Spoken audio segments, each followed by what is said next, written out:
Hey, welcome to New Jump City, everybody, where we recap the week in American and Japanese sequential art. I'm your host, Christian, the unbiased king.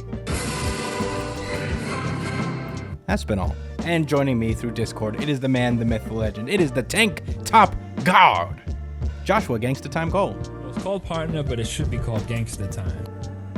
Swear, guys, like 80% of the time, the tank top is unintentional. It just happens. I completely forgot I was even wearing one. Exactly. I was looking at myself right at the screen, right on the screen, looking at myself, and I didn't remember. Exactly. I mean, But ask, does a fish think when it's swimming in water? That's true. That's just your nut. Yeah. Doesn't even have to think about swimming. you got some deep thoughts, bro. I'm gonna be saying that throughout the entire podcast, as far as I can remember it, anyway. Yeah. Those deep thoughts. That's the mood I'm in, guys. You gotta be kidding me right now.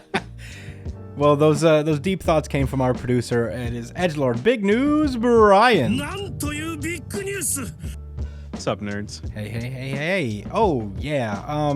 We're back on a Monday. Chainsaw Man's out this week, so we're coming at you guys a little earlier today.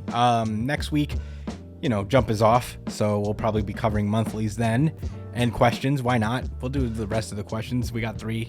So, that's our plans for next week. But this week, we got mostly everything. Maybe some X-Men. Maybe some X-Men.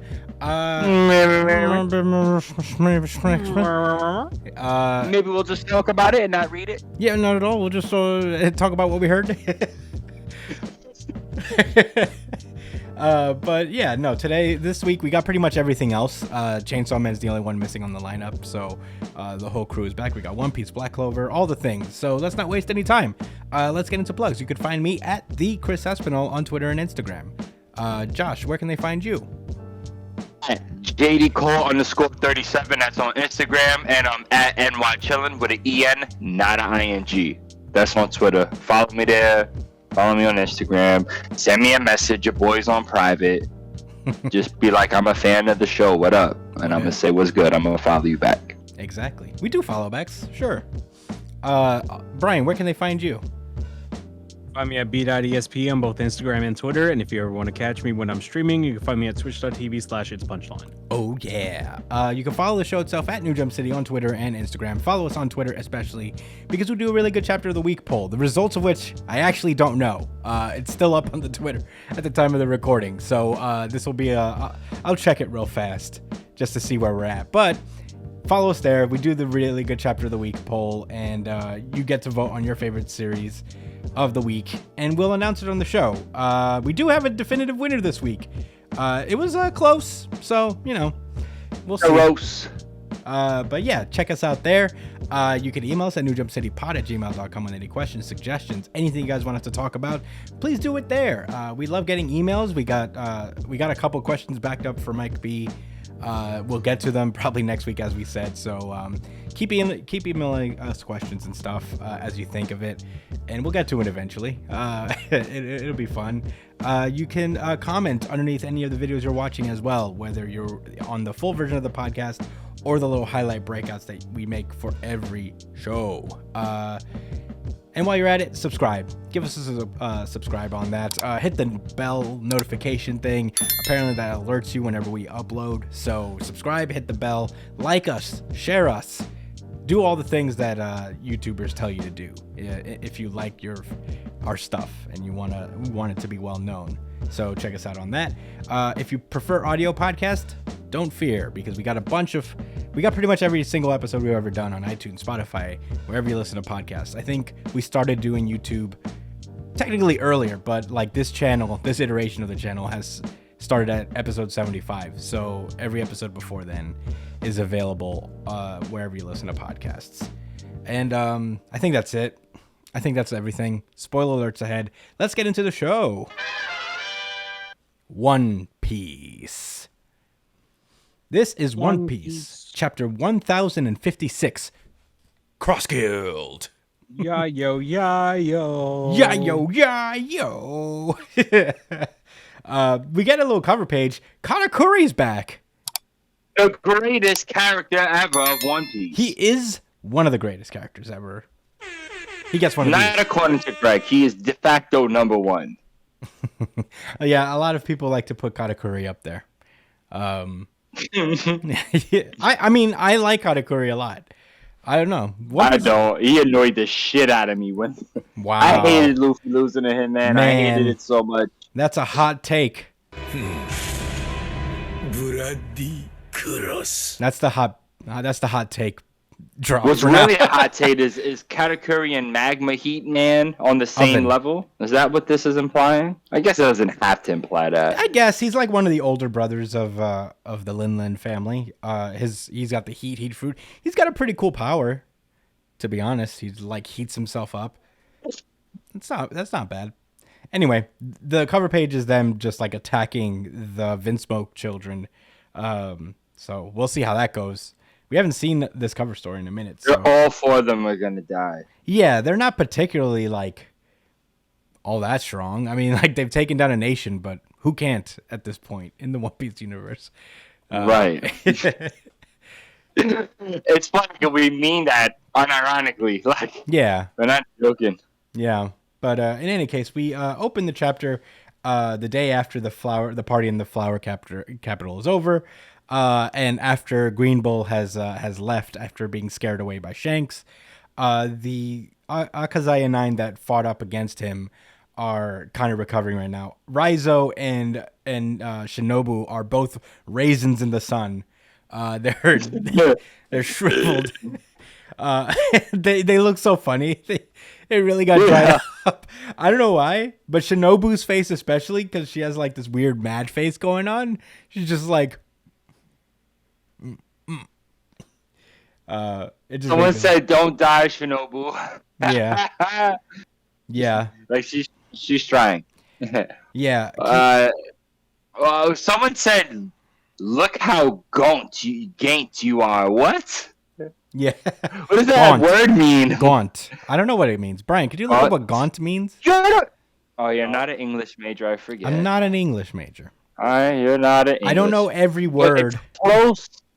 You film, bro. You're supposed to be a wordsmith. You'd be mistaken. Lean and haggard, especially because of suffering, hunger, or age. There you go. There you go. There you have it. Lean and haggard. Yeah. So there you go.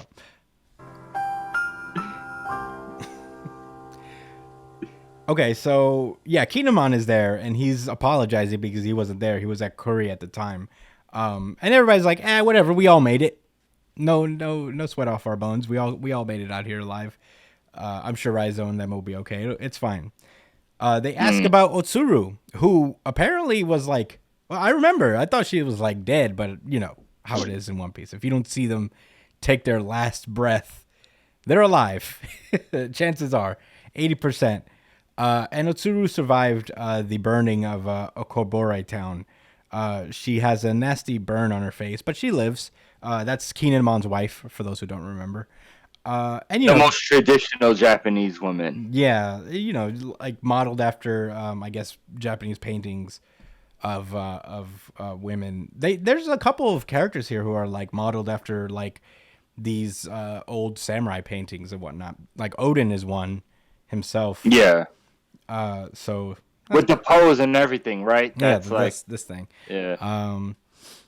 But yeah, they're simping after each other still. It's kind of cute. Good for them. Raizo is a raisin. He's like, oh, I wish I had a girl.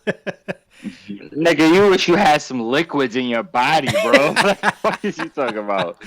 Yeah. And then we cut over to Carrot, who's been called over by Cat Viper and Dogstorm, and they're talking about how they've decided to stay in Wano to serve as samurai for Momonosuke, and they're passing down the torch to Carrot to become the next king of Zou, which is pretty cool. Good for her. And random too, but whatevs. Well, she's like kind of taken aback by it too, because like there's people who are way stronger than me, and they're like, yeah, but that's why they're guards, I like how he says, of course there are. Of course there are. We know you ain't shit. Yeah, we know that, Carrot. We know. It's okay, Carrot. But yeah, I guess you don't technically need to be strong to be like a royal. You just have to have a good head on your shoulders, and Carrot's got a good head on her shoulders. And it's going to be more of a community thing. I think Wanda's going to be kind of an advisor. She's like the main head, it seems, but they're not going to just rely entirely on her. It seems. We then get a scene with Sukiyaki, the grandfather of Momonosuke, the father of Odin. He actually sees his grandkids for the first time in like 20 years.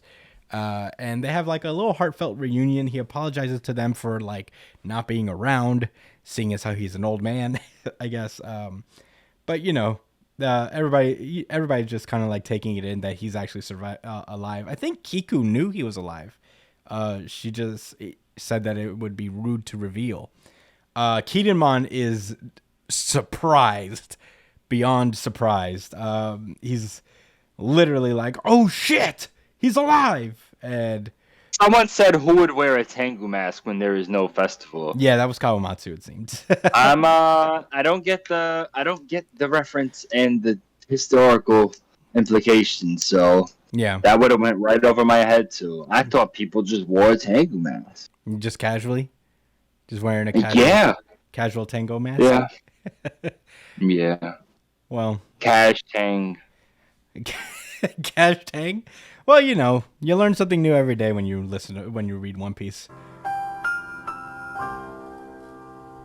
Anyway, so he's just like, hey, here's the deal. I'm gonna like hang around and teach you guys some things, but after that, I'm just gonna go back to my woods.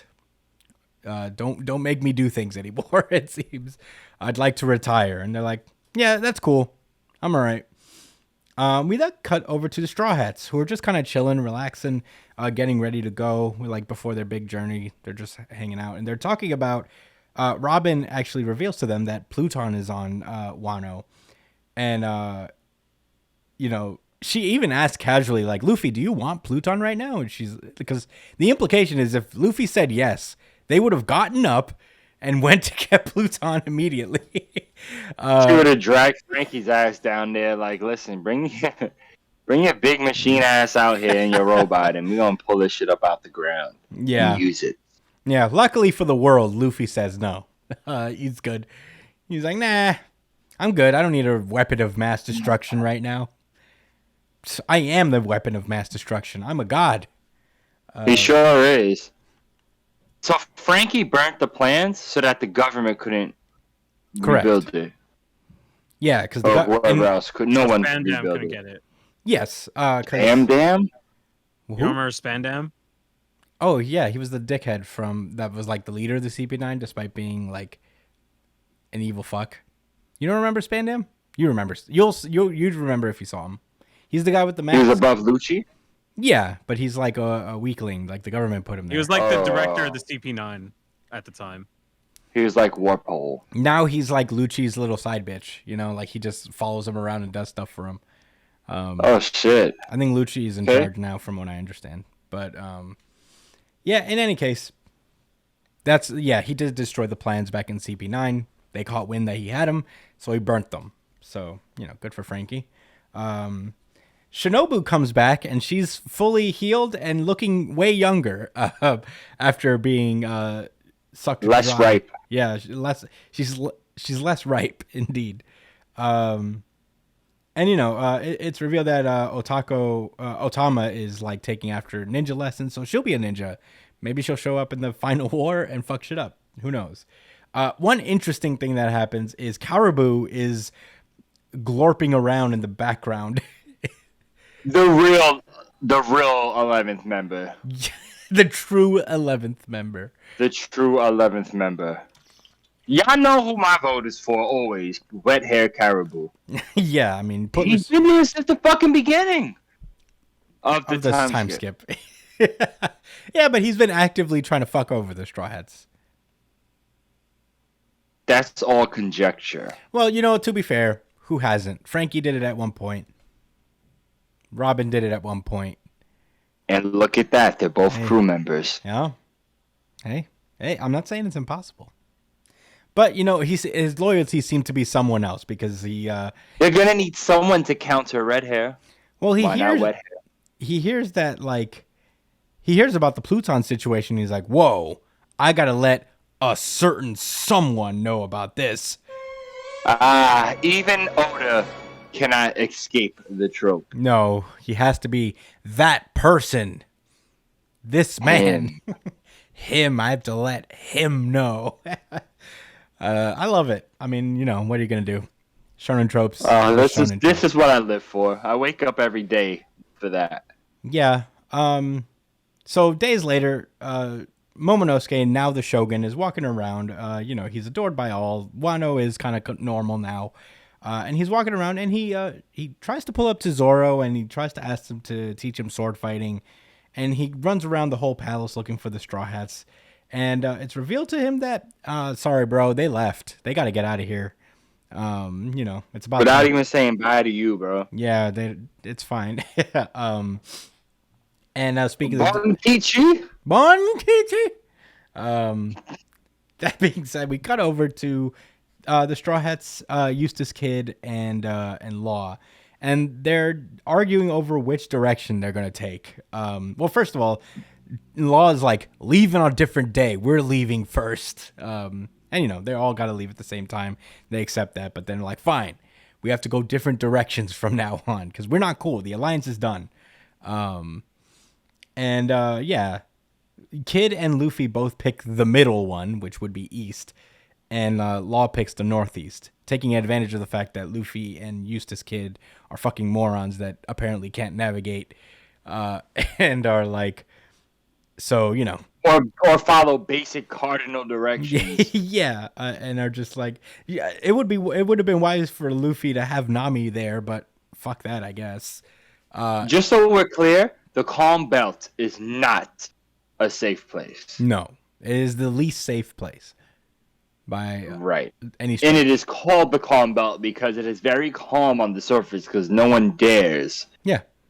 To venture there. Yeah. There's no islands in the Calm Belt itself? Nope. It's just a stretch. Well, if there was, people wouldn't know. Yeah. If there was, people wouldn't venture out too often because there's Neptunians everywhere. Right. But just along that line. Right. Yeah, just those two lines that serve as metaphorical walls of the Grand Line. Why, though? I don't want to linger on this too long, but that has to have been done by design, Maybe. Because not Shirahoshi herself, but whoever was the previous Neptune probably ordered them to stay like that forever. It could be. It's entirely They're dividing the world up on purpose, Yeah, makes sense. I wouldn't be surprised. Hey, put that in the theory bank, and maybe we'll be right about that one.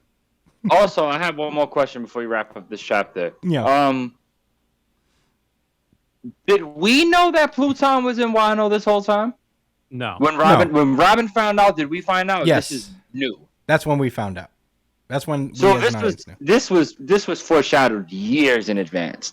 Yes. In theory, the reason it just so happens that only 2 out of 11 of the fucking crewmates know or care about it. Yes.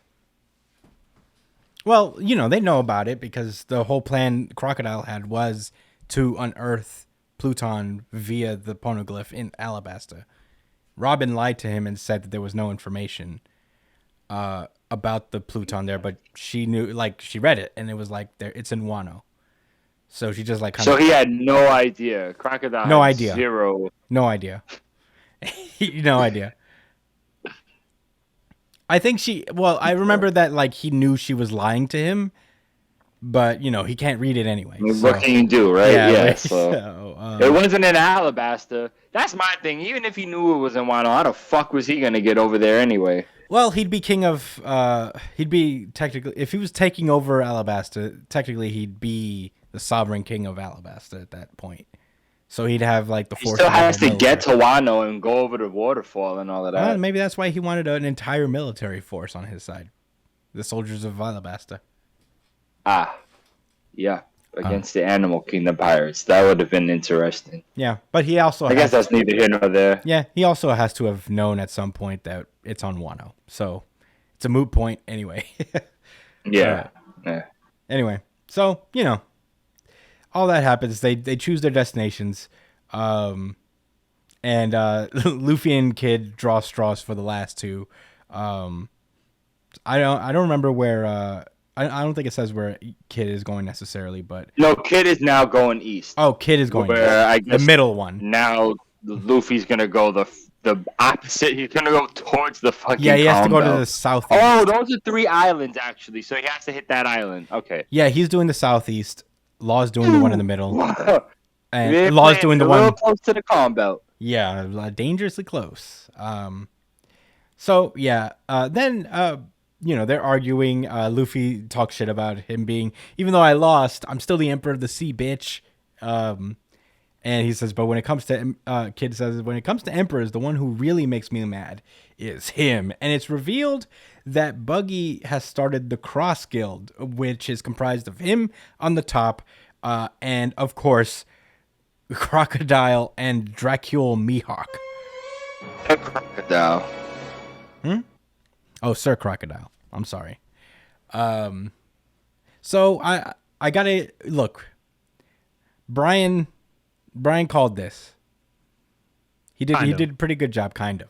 But you know who else called it? I gotta give props to our boy Sketchy Mike when he sent us a question weeks back when we first found out about Buggy, and he mentioned that his idea was that like he teamed up with Mihawk specifically.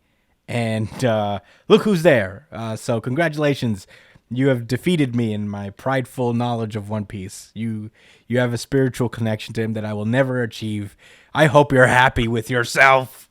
But That's so random. But it also, I feel like the idea came from the fact that we knew he was hiring pirates. We knew he had some type of mercenary situation going on. Yep. So, with this Cross Guild, apparently Buggy has been doing the completely, totally awesome and metal thing of flipping the script on the Navy and putting bounties on the fucking Navy. A little bit of props, a little bit of respect there. That's a pretty rad idea for a pirate to do. So now the Navy has to like watch its back for just regular civilians who might try to kill them. So it's a good way to turn the tables. As to how Buggy was able to secure Mihawk and Crocodile, who knows? I think he probably stumbled into it. There's no way he did it on purpose in a calculated move. Something must have happened. But moving onward, Law leaves Kid with a copy of the Road Poneglyph. And they're they talk about this thing where I guess they read a little bit of it, and Eustace Kid mentions that like, what you mean finding the man with the burn scar? That's not enough to go on. And Luffy's like, burn scar? What are you talking about? And I think it's implied that Law straight up lied to them. What was Law lying about? Whatever this burn scar guy is, I think. Well, what is he lying about? Like, who is I he feel just like making this guy up or something? Like, what do you I mean? think that's the implication, isn't it? Because, like, they're reading the thing and they're talking about like finding the man with a burn scar, and Robin seems confused, Luffy's confused, Law's confused, unless like he's lying to the Straw Hats actually. And they mentioned something that like wasn't in their copy of the Road Poneglyph or something. But I don't know. I feel like that was more sinister than it seemed. I don't think. All right. What I believe is the case is that Law knows exactly who Kid is referencing, even though Kid and Thwacker or Slasher or whatever the fuck his buddy's name is. Killer. Yeah. Thanks. Even though they're not really sure. They have a clue, but it seems like Law understands it, or at least he knows it a lot better than they do, and he's keeping quiet because he doesn't, he wants to get a lead. Yeah. on these guys. I think that's all that was about. I'm surprised Robin doesn't know. I'm a little perturbed about that. She's supposed to know everything. Yeah, I think like Robin knows something's up because she read it too. She read the poneglyph as well. So I don't think it has to do with the poneglyph. Well, Law can't decipher it, so they gave him that copy. Right. There's nothing So on they it. all read the same thing. So I don't know. I think it has everything to do with him having more of an understanding about who the man with the burned face is. Well, Not Chris a woman, kinda it's not Lady Toki or whatever her name is. Chris kind of makes sense. Like now I think about it, it kind of makes sense what Chris is saying because Law was the one that gave them the copy. So Yes, I'm referencing the girl that got a burn off face from earlier not in the Toki. chat, Chris. That's why you like that. no, that's not Toki. That's Otsuru. I fucked her name up, but Yeah, you get all it. right. That's why I was confused. what Chris is saying is makes sense because Law could have just wrote something different on Kid's copy of the poneglyph. But they didn't read it. I just don't believe that statement about the burned man has anything to do with what they read. I don't even think they read it yet. I think he just passed them the cloth. Yeah, I think what you're talking about is more likely, is that he knows who the person is and the others don't. They did start looking at it, though. Yeah. But anyway, the chapter ends with Momonosuke looking for Yamato, and it's revealed that Yamato is on the roof of the palace, and he announces that he's going to go with Luffy and his crew, and he's going to live the same way that Kozuki Oden did. And we may or may not have the 11th member of the Straw Hat crew coming along for the ride. That's where this chapter ends. And let's get into thoughts. Josh, what did you think about this chapter? I'm going to tell you what I thought, bro. So, do you know how long it took for Mr. Fishman Karate Extraordinaire to join the Straw Hats? It took a long time. This is true. It did take a long time. You know, it didn't. But Jinbei was but busy. what, Brian? But what? Jinbei had a lot of but shit what, to bro? do. Yeah, but what? You gonna tell me Jinbei was not a busy man every time he was offered to join the Fuck crew? Listen, bro. Listen. It's not his fault he has shit to do. We went through a time skip, and I went through grown shit too in real life. Okay, I went through several actual real life arcs before we was able to get Fishman, Jinbei? Blue Boy, Jinbei. You can't even say his name. Because it took so long. That's my point. That's my point. Well, to be fair, he was recruited post-time skip, technically. They better leave Yamato, and she better figure it out. He better figure it out and make it to them in the next island. Why? That's how I feel. Because it's only right. It's not only right. It doesn't make any sense. You're just mad that it took Jinbei so long to get there for arbitrary reasons. Like, Yamato has nothing holding him back. You just. This is that haterade quirk that you're doing. It was. It's creeping out. Well, how come this character gets to join immediately when it took this one character forever to join? All the other Straw Hats almost joined immediately. Plus, it's a big deal that Jinbei joined, so it's okay for him to take some time to get in there. Yeah, but what are your? I'm the only one that felt some kind of way. There's no way. You might have been. I mean, it would have been cool for him to come earlier, but I don't love Jinbei. I do love Jinbei. He's here. That's all that matters. Yeah, I love Yamato so much more than Jinbei. That is what's being expressed. I could care less. I didn't say that. Though, I can see through the lines. You're making things up. You see through the lines and make things up there.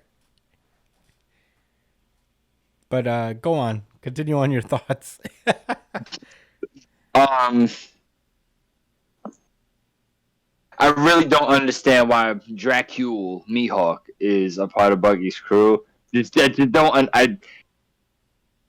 don't know. Bribery, means to an end. Boredom. He was pretty bored on that island.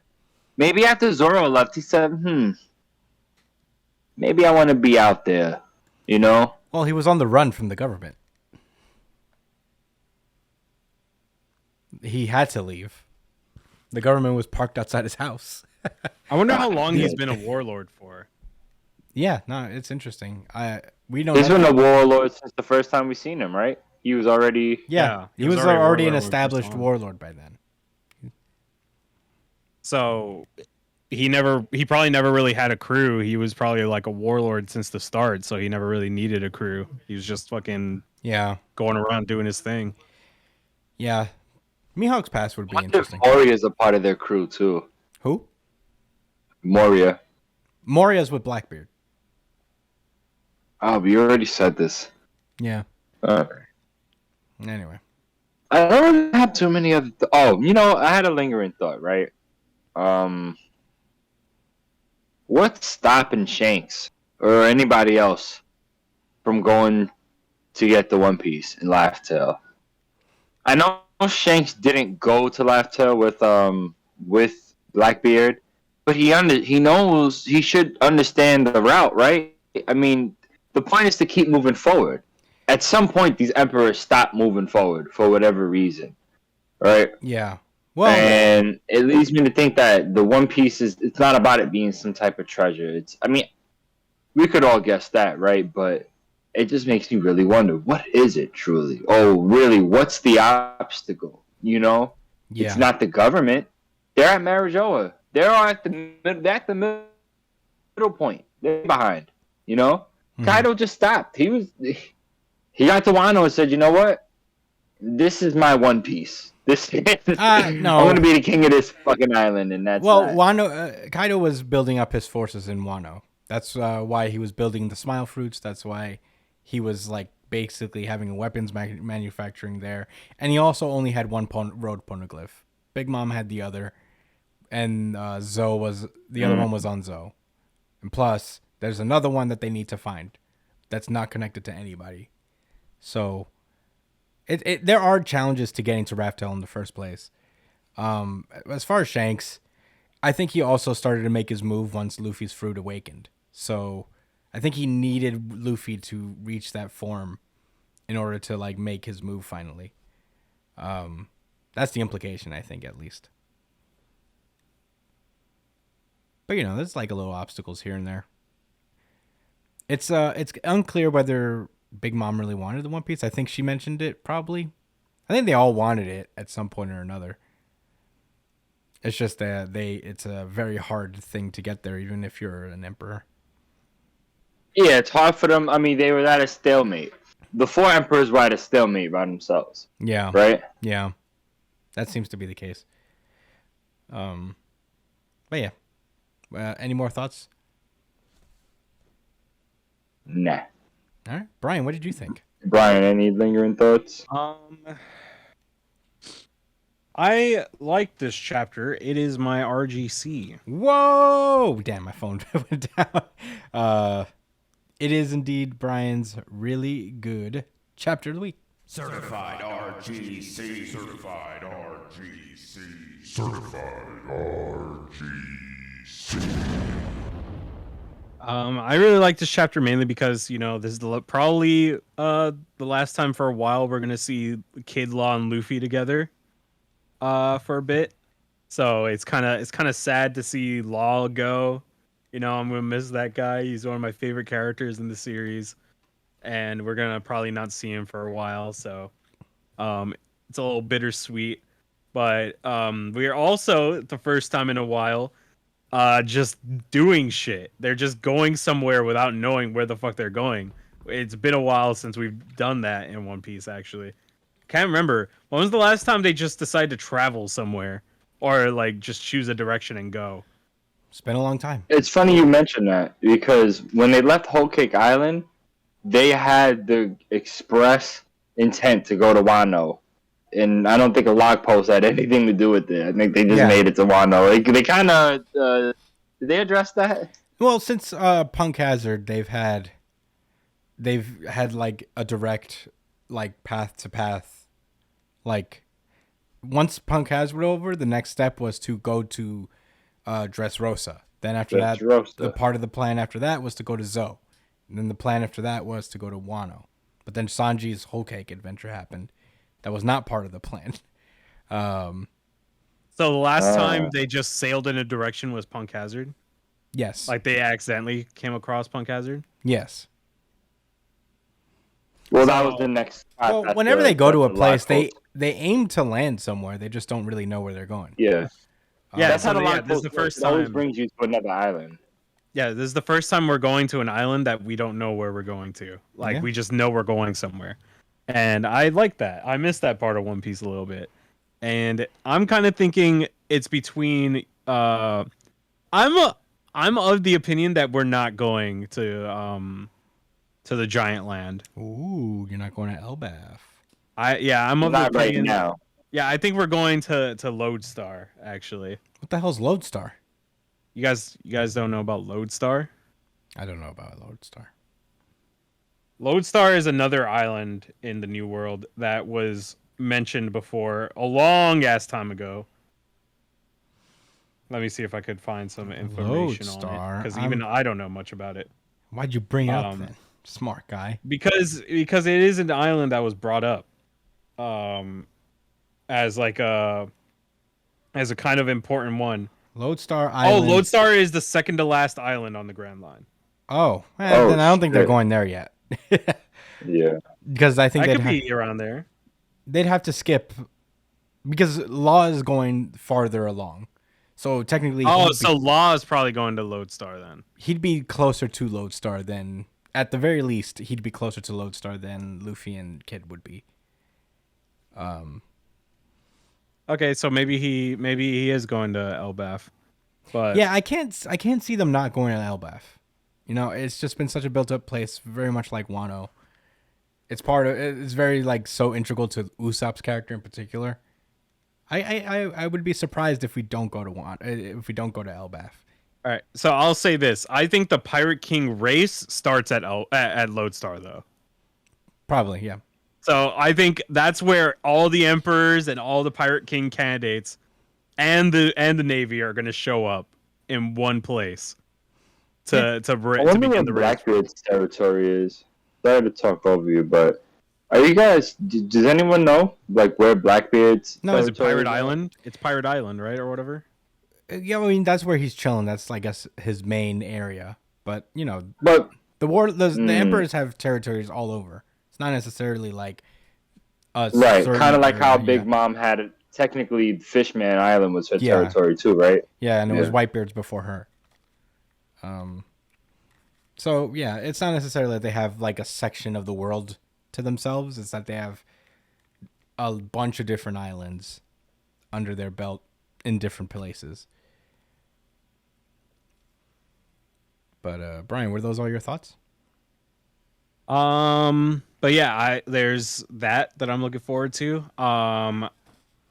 You know, I think it would still be cool if Yamato isn't the one to join the crew and it's actually Mononosuke. Right. I still think that would be sick. And I feel like that might happen still here, but listen, that's just it all. I'm just throwing that out there. It might not happen. It might happen, but still, yeah, I'm excited to see what's next for One Piece. Because now we're kind of in uncharted territories again. Pretty fun. Yeah. Yeah, I like this chapter. You know, it wasn't my urgency, I guess. It was just kind of like it was fine. I liked it. I liked the stuff that they were like teasing for it. Obviously, seeing Buggy with the Cross Guild people with Crocodile and Mihawk, that was exciting.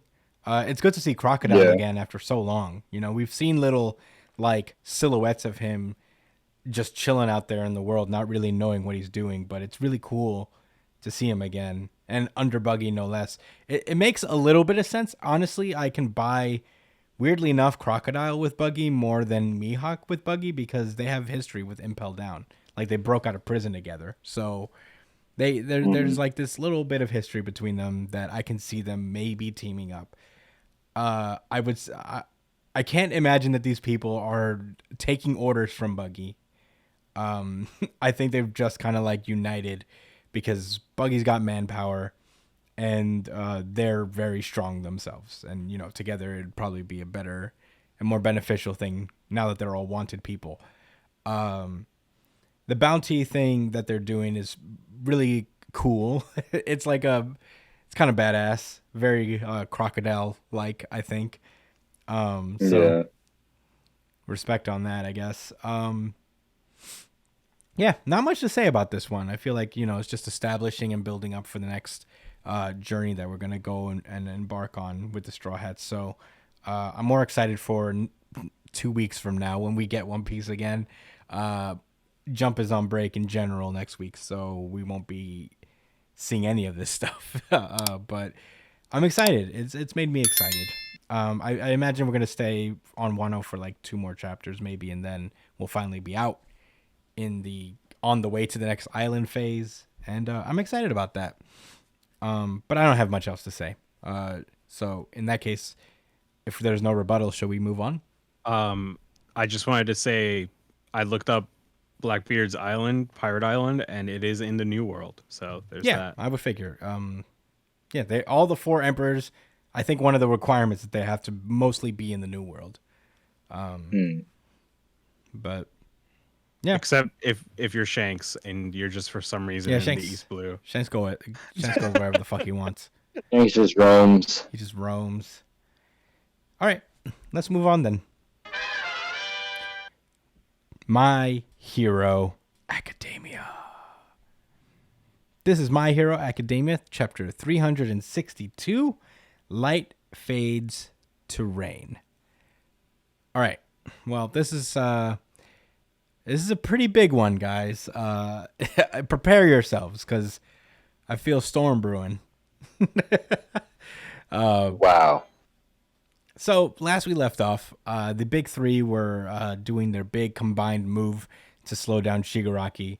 And they let it off, and it does nothing to Shigaraki. He kind of just like tanks it, even though it looks super cool. And it does like an anime beam across the planet thing almost. So yeah, he shakes that off. How much damage did it do to Shigaraki? Almost nothing. It was not good. Almost nothing. He literally comes out. It was not effective in the slightest. Not in the slightest. Failure. It gets one of those, I guess. So Shigaraki's like, come on, use your heads. You know, because, you know, remember All Might in this prime? This thing couldn't even take down All Might when he was at his best. So what do you think it's going to do to me? Yes. Yeah. I thought it might have hurt All for One. I mean, All Might in his prime. Maybe. But I get. Oh, I'm such a fool, I suppose. You got me there, Gigi Akutame. Oops, wrong guy. Sorry. Dude, be careful. My bad. Be careful not to fire off any friendly fire towards Akutami. My bad, Akutame. You don't deserve that at all. Whatever, Hoshi. All right, so I get the point. In the wake of doing absolutely nothing to Shigaraki, we see in the side Bakugo has finally stood up, and he looks over to Best Genius and tells him to look after the others, and he says to himself, "Gotta win, right, Izuku?" And at first I was like, "Hell yeah, it's time for super duper mode." At first I was like, "Yes, it's time for Bakugo super duper mode." Awakening. He's about to awaken some shit. And he it looks like he does for a second. He like basically teleports and melts Shigaraki to nothing. Like if you zoom in on that panel where he first zooms over, Shigaraki liquefies himself. It's kind of cool. And he predicts Shigaraki's move, counters it, and then he pulls up directly behind Shigaraki, and we get a really long explanation about his Bakugo's quirk in particular, and the quirk is explosion. As we know, the sweat glands on his palms produce nitroglycerin like liquid that can detonate, but the cluster upgrade he devised came with a side effect that even he himself was not aware of, and in the act of saving up sweat into launchable beads, put a terrible burden on the glands of his palms. and he kept storing those beads in the glands until they were forced to find other exits outside of his body, as we've seen with the little explosions that were around him in the last chapter or so. But the explosions all around his body gave him even more speed. And he starts thinking to himself, it's just like battling through the pain, fighting while trying to spot the enemy's ticks and habits is basically the path you had to walk. And he's talking about Midoriya, obviously. And he says, so Izuku, can I still catch up with you? And Shigaraki actually starts to panic, and he gets like an image of the second All for One user, the one whose quirk that we haven't seen Midoriya use yet. And hey, looks like he might be related to Bakugo after all, in some way, shape, or form. He could be like a relative of Bakugo, someone from his past, like his grandfather or something, which would be kind of cool, I guess. It would be very interesting. So Shigaraki actually panics at the sight of this because it reminds him of an All for One user. And he starts... One for All. Oh, sorry. I say One for All, All for One a lot more than One for All. So that's the first thing that comes to mind. So he just like freaks out. And then all of a sudden we cut over to this white space and we see the visage of All Might looking down on him, which I think has a lot of implications I guess we'll get into later. So yeah, he sees the visage of All Might and he's like, hey, oh yeah, thinking back to when we finally met, I was pretty much going through some stuff. I was a punk and I was being a dick, and and now it looks like I missed my chance to ask. And he's reminded of this like trading card he got with Midoriya of All Might, and he says that he's wanted an autograph so bad. And we cut to the outer world where it seems that Bakugo's heart has exploded, and Shigaraki on top of that lands a pretty good hit on him at the same time, while the big three all together, just try to get him out of there, but fail. Mirko is there as well. And Bakugo is just sent flying over as we hear about like the news reports about the weather. We get a glimpse of his parents talking about how Bakugo is not a fan of the rain, as also Shigaraki is talking shit like, what'd you think this was, dude? You think we didn't come prepared? We came here with the ultimate demon lord body, ideal for the perfect boss, for the final boss. And then we end on everybody freaking out as we end on a 2-page spread of seemingly dead Bakugo with a hole in his chest, and the All Might card right beside him as he passes away. And he gets a very tentative as we close out this chapter. So,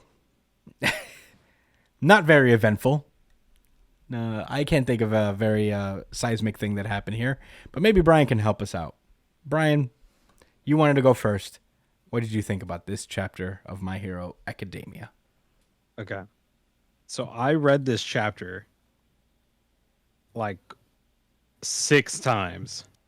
And every time I read it, I was confused.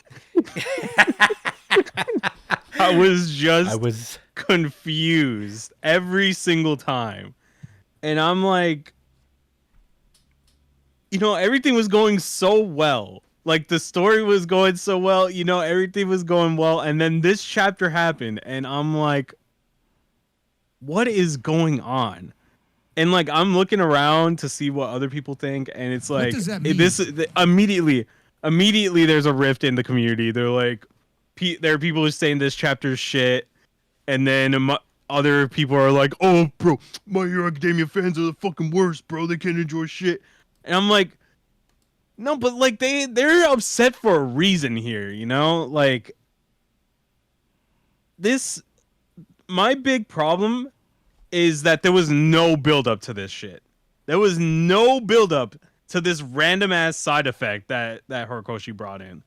The side effect out of nowhere, Like there's like no mention of it before, not even a subtle hint before, I believe. I can't remember. Do you guys remember ever them mentioning something about a side? Not even Well, mentioning, but like hinting at a side effect. Here's to the this thing, quirk? and this is a little bit of a devil's advocate Hail Mary play, but I'm in the middle of a My Hero Academia reread, so my memory is refreshed on a couple of things. One thing that he kind of mentioned, and I think this is just like we already know this, is that like quirks are very likened to human muscles. So the more you kind of like tear them apart, and like the more you tear them apart, rebuild them, the stronger they become. But that implies that in theory you can tear your quirk's ACL, so to speak, so that it malfunctions to such a degree that it probably fucks you up. And that's like kind of the only thing that I can think of that is kind of a little bit of a build up to what is happening here. But Still, continue on. writing wise, Hey, he didn't do enough to set this up. for sure. I mean, you go on, Brian. And that's what I hate the most about this chapter is that. And also there's that fact is about the side effect, right? But we still don't know based off of this chapter what it was that actually did him in. We don't know if it was his quirk. We don't know if it was Shigaraki who like stabbed his heart. We don't know because for some reason the art was incredibly vague when it came to that. So that page where it shows his heart either exploding or getting pierced, we don't know. Because for some reason he decided to just make it like a white fucking void when it came to that part. So we don't know whether his heart exploded or whether Shigaraki pierced his heart. And then we end on that cliffhanger. So to organize my thoughts a bit, I'm going to go through the scenarios that could possibly happen, okay? So there's clearly option number 1, Bakugo is actually fucking dead. And I believe the point of this, like if Bakugo is truly dead, the point of this is a tragedy of talent and real life, because in real life when people die it's not always ceremonious. Like heroes don't always die ceremoniously in real life. It just happens. They just fall over and die.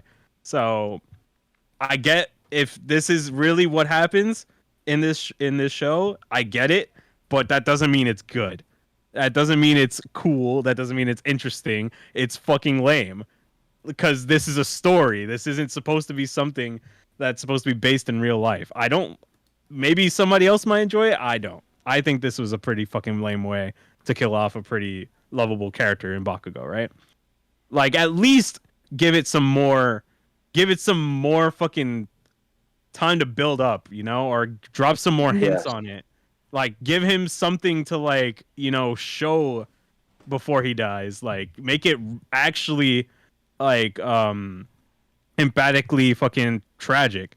Make it like, oh, he was so fucking close and then that happened? And okay, so there's that.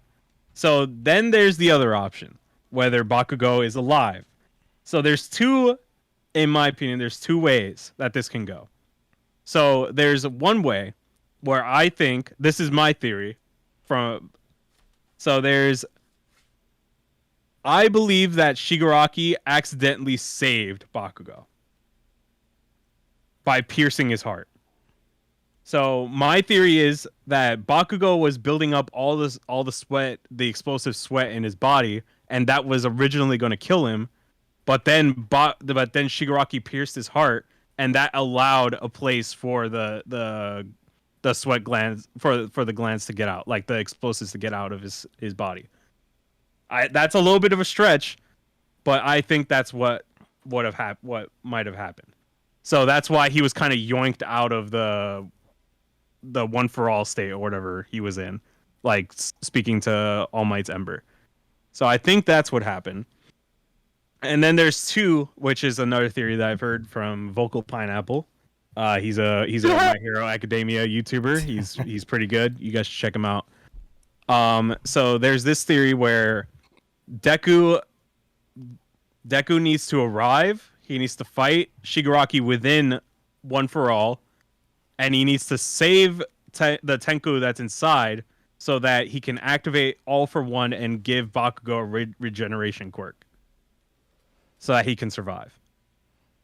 Wow. So there's that option as well. Yeah, that's a long way to go, to be honest. Yeah. Oh yeah. That's a real roundabout way of making this work. And both of those options are relatively not likely to happen. So it's either Bakugo is dead and it fucking blows, or he has to fucking reach as far as the fucking stars to make Bakugo alive.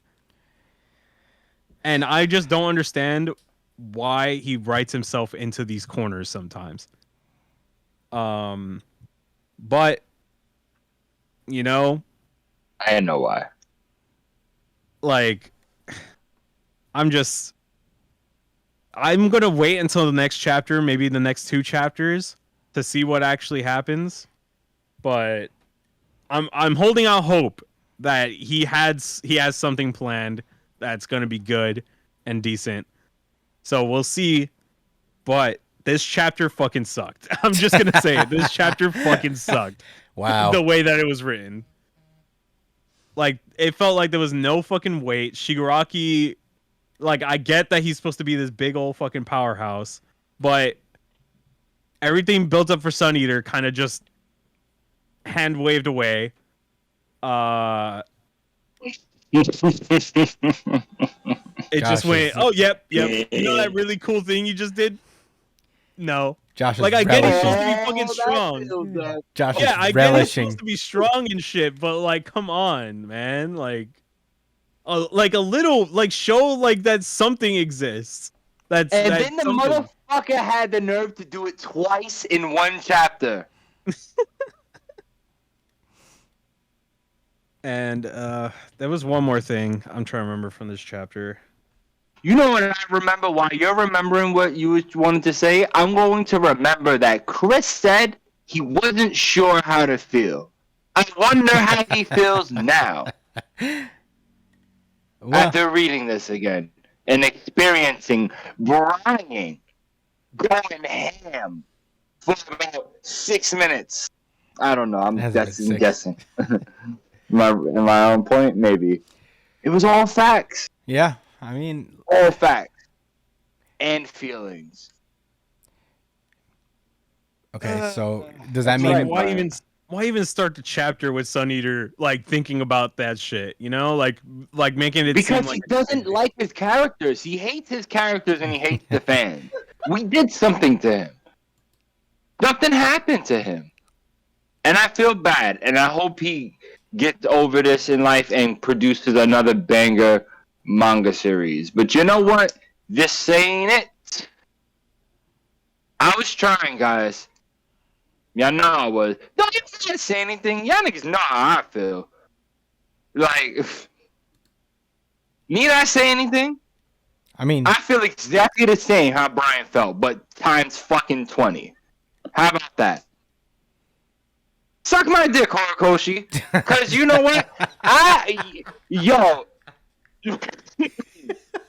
I try to give you a motherfucking chance, bro, with Sun Eater. And these 3 assholes. Nihiri were Hado beans. Of do nothingness. She beat 2 characters. 2 nobody ass characters. I'm not even gonna do this, you know. Look. I'm just upset that we couldn't have Bakugo like melt this guy at least, and then Shigaraki like fractures even further and goes even further down the path, so that at the very least when Midoriya comes to the scene and sees all his friends wiped out and associates, he'll also know that Shigaraki is one step further away from himself, so it's easier to pound his dumb fucking face in his miraculous body, apparently. What did he call it? A demon body? Why did he Lord say that? body? What was that about? When I read Perfect that, I Demon was Lord like- body. I'm like, what are you talking about, bro? All right, he says, come on, use your heads. And I thought Horikoshi was talking directly to us. Like, what did y'all think was gonna happen? Which I said, fair. You're right. I knew this wasn't gonna beat him. Like, I don't think anybody really thought that this beam was gonna end the series. You know? No, of course. That would have been sick. That would have been unprecedented. You know? Like, we would have been talking about this shit forever if he actually did it like that. Yeah, Midoriya. Really? Their This main would goal have was went to down do in damage. history. No cap. Their Yeah. main goal was to do damage. Like that's All they all did they was wanted to do. damage They weren't the trying to take stadium. him out. They were All like they- they were just sorry. They were just trying to You hurt good. him. They were just trying to hurt him. Like, why is it so ridiculous that he can get hurt? Like, why can't you just let him get hurt, Horikoshi? Why does Midoriya have to get every ounce of shine? Well, now you know how I feel about Asta. This whole time. But you knew that from the beginning. So did you. So did I know, you. and I knew what time it was. I was like, this whole series. That's why every time it happened with Asta, it wasn't like, oh, here we go. It was like, I was waiting. I was like, how's Asta gonna wrap this shit up? You know? This is starting to And they had a become few like moments.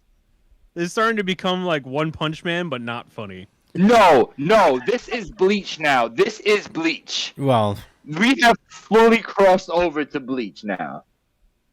I want to hear your thoughts, Christian. I'm tired of screaming at the top of my lungs about our fucking comic book series, you know, that I used to love and hold dear. man, I mean, I'm an asshole. This is No. art. We're supposed to praise art. Look, I mean, look, I here's feel the so thing. bad. generally, if you've listened to the show for any extended amount of time, we try to be positive. We really do. We try to give as much leeway to these people because this is hard work. This is hard work. I mean, I don't want to disparage or take away anything from what Horikoshi does or what any manga artist does. All this shit is so hard to do. And Horikoshi is a particularly talented person. Even reading back from like old My Hero Academia, it's like, wow, this was pretty great. You know, like there's a lot to love here. And it's really funny because all this stuff. Okay, so let's start with the Sun Eater stuff, and of course, nobody thought that he was gonna beat him, obviously. But it's not about that. one. You know what I mean? Like it's not about that. The whole point was, giving these characters a moment to feel like they did something for a minute. Like there's a satisfaction with that, and I get what Horikoshi's trying to do. Is that no matter what, of course Shigaraki's going to survive it. And it's going to be hopeless because a lot of what Shigaraki is supposed to be a little bit is like a person who can't separate reality from games. Like in the beginning of the series, he talks a lot in like gamer speak where he's like, Yes. there's All Might's the final boss. These are on PCs, blah, blah, blah, So this is what this is again. It's still this. So that's consistent from what I'm reading. But there is something to be said about like, I get you're trying to build up the tension here, but for whatever reason, like the tension isn't really sticking just because we all know you've established like a pattern of him just raffle stomping everyone at all times. So there's no like tension is like, oh, maybe Sun Eater's going to actually do something. And it's not that we need him to take him down. It would have been nice for Sun Eater and the big three to have a moment where they were like, Shigaraki's like laid down for a minute, like, fuck. At least. Yeah, but he just sprouted out. So, you're giving your take when you're trying to like really establish an immortal threat. But, you take away kind of tension because we know no attack's going to win until Midoriya gets there. The thing, it's like I said during my recap, is when Bakugo got up and he was like, gotta win, right, Deku? I feel like that was a moment where it was like, Bakugo's gonna, this is it. This is, if Sun Eater couldn't do it and the other kids are gonna do it, Bakugo's technically like kind of a secondary protagonist at this point. He's gonna do That's something. exactly what I thought. Sorry, Chris. Just real quick, 100% was on the same page. Like I was like, I get it. Sun Eater was a sacrifice for us it was a okey doke for Bakugo to show it. And then they started talking about the awakening. Yo, this motherfucker really like. Yo, I just doubt that he's about to get back up and say, this was my awakening, that I don't need organs. in my body. I can just use explosions. My heart was replaced by an explosion. I have an explosion for a pancreas. A continuous Big Bang explosion. No, nitroglycerin is used to treat hearts. So there's that. Stop it. No way. That's actually true. What? I'm not even kidding. Oh, why did you wait so long to say that? No way. I don't believe you. What do you mean? Now New Jump City are the idiots. Because next week he's gonna have a nitroglycerin. Stop it. Wait. Is that a real thing? Is that a real thing? That can't be a thing. Nitroglycerin. Well, it's about to be a title. Nitroglycerin heart. Yes. It's used for heart failure. Stop it. I'm looking it up right now. Okay, so Anal fissures. well, Jesus. Excuse me? I would think that nitroglycerin. No, I'm not writing that down. It's so Yeah, I would think that nitroglycerin would cause Did you anal say fissures. AF? Did you say AF? He did say AFs. He said anal fissures. Oh my god. There we go. Did you say AFs? I have to know what this is. First of all, okay, nitroglycerin is in a class of medications called vasodilators. It works by relaxing. Vaseline? What? Vasodilators. It works by relaxing blood vessels, so the heart does not need to work as hard, and therefore does not need as much oxygen. Nice. What the Yeah, fuck? but is Horikoshi really just gonna go all fucking science on us here? He fucking better, bro. Okay, so that's the third option. Well, hey. Bakugo repairs his heart with his quirk. Yeah, Bakugo gets a dynamite heart, and it's all good. Wow, Brian, that was like, you may have changed the whole game here.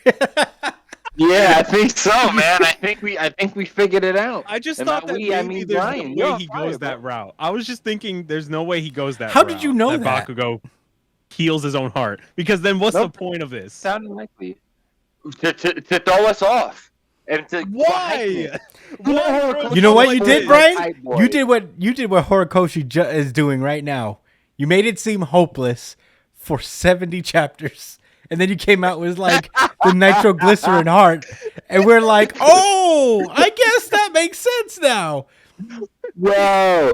The Deku So, that Haley- was the nitroglycerin heart solution, and now I'm on board again. Now I'm like, very So clever. you guys are not Horikoshi. gonna be mad when if he gets up Hey, with his heart repaired. you didn't from even his let me quirk. finish You guys my aren't gonna be thoughts. mad. You didn't even let me I'll be finish my ecstatic. thoughts. My thoughts are irrelevant now. My thoughts don't mean shit All right, anymore. So what if? That's all right. crazy. So what if what happens is that because as a result of his quirk being trapped inside of his body, it made him produce nitroglycerin from other fluids in his body, meaning blood, and then that allows for his heart to fucking heal up because it's pumping nitroglycerin. I'll take it. Wow.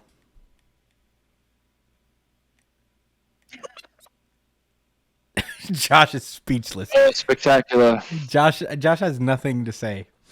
All right. Well, I mean, You know what? I'm taking away. My I'm taking away the already. RGC from One Piece. Give it to. Yeah. Give it oh, to no, my you can't do hero. that legally. We can't allow it legally. I'm kidding.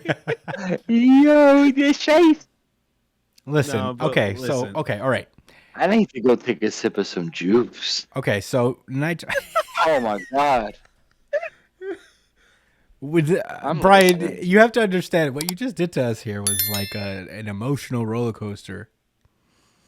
I don't know what I feel forgot anymore. about that. By the You know, way. I I thought it completely was- forgot. I thought it was sure. You know, I came into this. You know, I listened to your guys' thoughts. It's like, you know what? These guys were fucking right. This chapter blew. This chapter fucking sucked. And it's time for me to be. It's time for me to be the real unbiased king, and tell people like it is. But then Brian had to come out of nowhere, and just be like, nitroglycerin is used in heart medicine. And you know what was focused on in particular? Bakugo's heart. The heart. Yes. Nigga, his heart got pierced. And, You know what's funny? yeah, All right, for the stack, I didn't know that his heart was about to blow up. I didn't know. I didn't pay attention to that. I thought But that we would. that's I was the gonna say that problem. earlier. That Oh, go ahead. no, I was gonna say earlier that I thought that picture of his heart that looked like it was about to blow up was just us being shown that it was getting pierced. Yeah, well, that's the problem. Is because we don't know what happened there. The art, the entire chapter, the art is fucking beautiful. You can tell what's happening for the most part, and then that part happens, and then Horikoshi's like, oh, "Whoops, I guess I forgot to put some more ink here." Well, I guess he's being withholding, so it's supposed to be a build up for a twist later in some degree. You know what we got to talk about?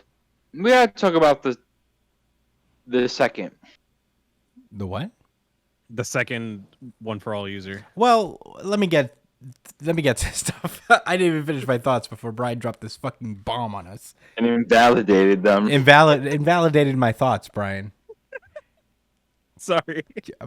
Nothing I say means anything anymore. So I guess I'm gonna just say my thoughts as if the nitroglycerin thing never happened.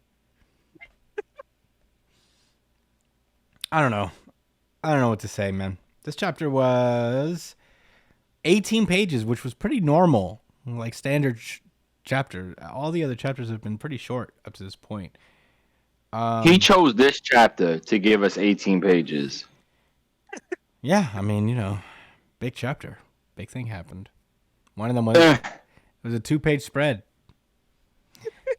The 2-page How spread. can so much happened, but nothing happened? Like. Well, the I'm not denying that so much happened.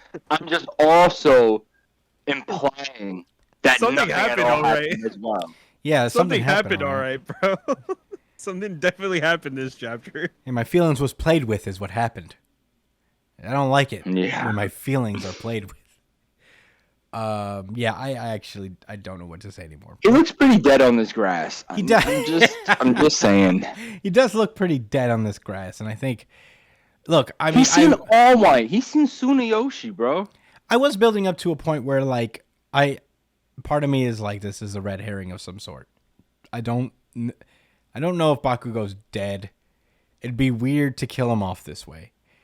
And the reason that like I was hesitant to really know what I felt at first is that I came up years and years trained by watching Vegeta get his ass handed to him on several occasions. That when a cool rival character gets his ass handed to him, it's kind of like a Tuesday. So I'm like, all right, well, I gotta digest this in a different way. I didn't see this coming. We've seen Bakugo make some crazy sacrifice plays before. In the first war, he did this shit. He didn't learn his lesson. He decided to continue to do the same thing. And yeah, I don't know. It didn't sit right with me at the moment either. Just because like he is such a big character, and the fact that this happened all in one chapter made me think that like this can't be it. So I don't know. There really is no way to know what the fuck's gonna happen here unless we watch it develop. And I don't want to fly off the handle in any type of direction because I'm gonna look like a fucking idiot later, just like now with the nitroglycerin heart that I could never possibly see coming. I just don't want Bakugo to suffer from Glenn syndrome. You guys know what Glenn syndrome is? Is that a Walking Dead reference? Yeah, I don't want Bakugo to be the guy who every important arc dies. Just dies. Oh, time to pretend to die. This arc. This is the This last the arc. arc. Well, Glenn died for real. At least you don't have to worry about it. He didn't pretend to die. What? No, but he pretended Glenn to die dies? several times. Do you not know Oh this? shit! Well, that's a. I don't think you're not into Walking Dead. Shut up, Josh. I know you're not into The Walking Dead. I But know. yeah, I'm like, capping. alright, I'm capping.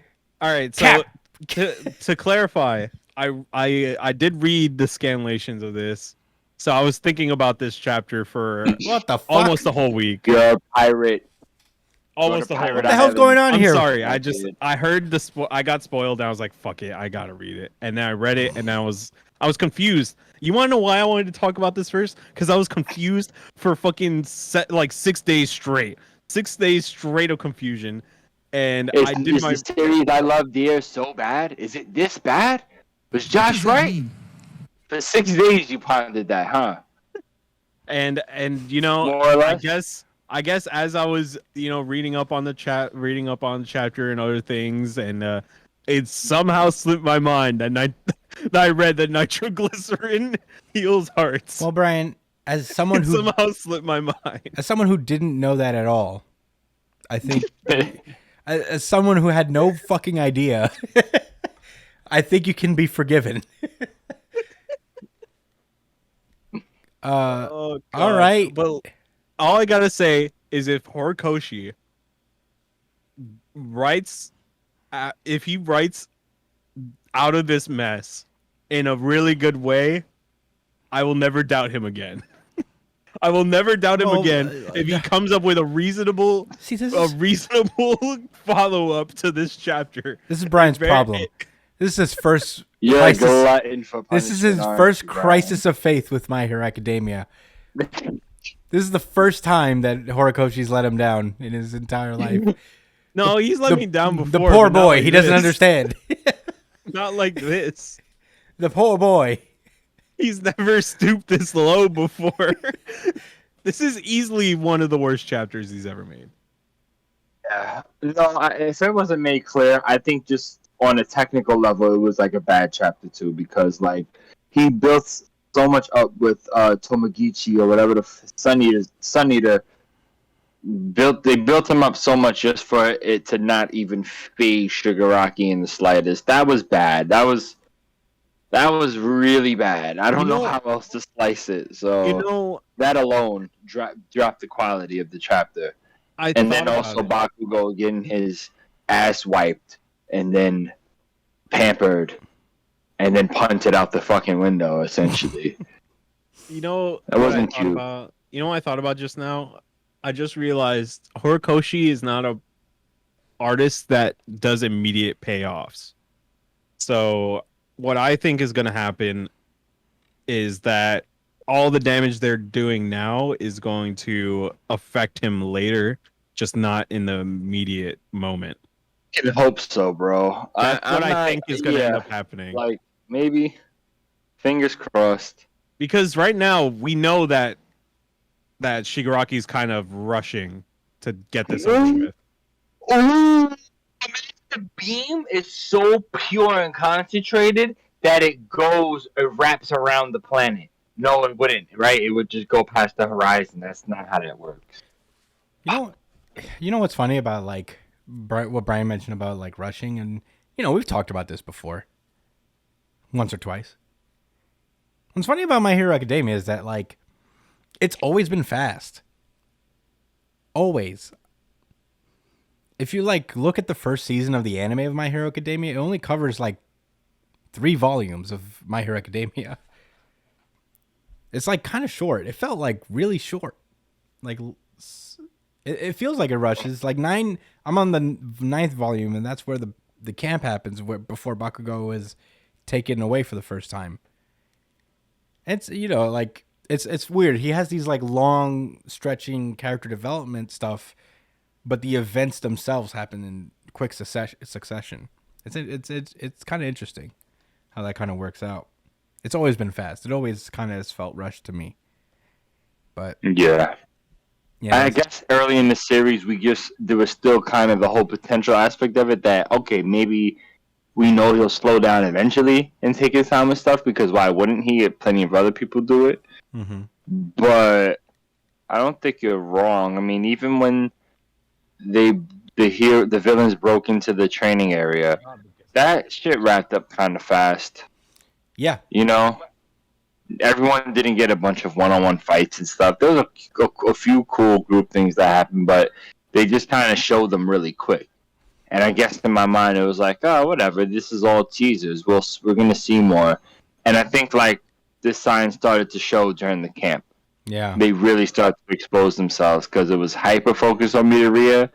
and then hyper focused on one other situation, just for Midoriya to pull up and help anyway. Like it was kind of like, oh, you know what I'm talking about? Like with the Shadow Beast when it went crazy and Midoriya ended up helping them out anyway. Mm-hmm. And then with Moonfish too.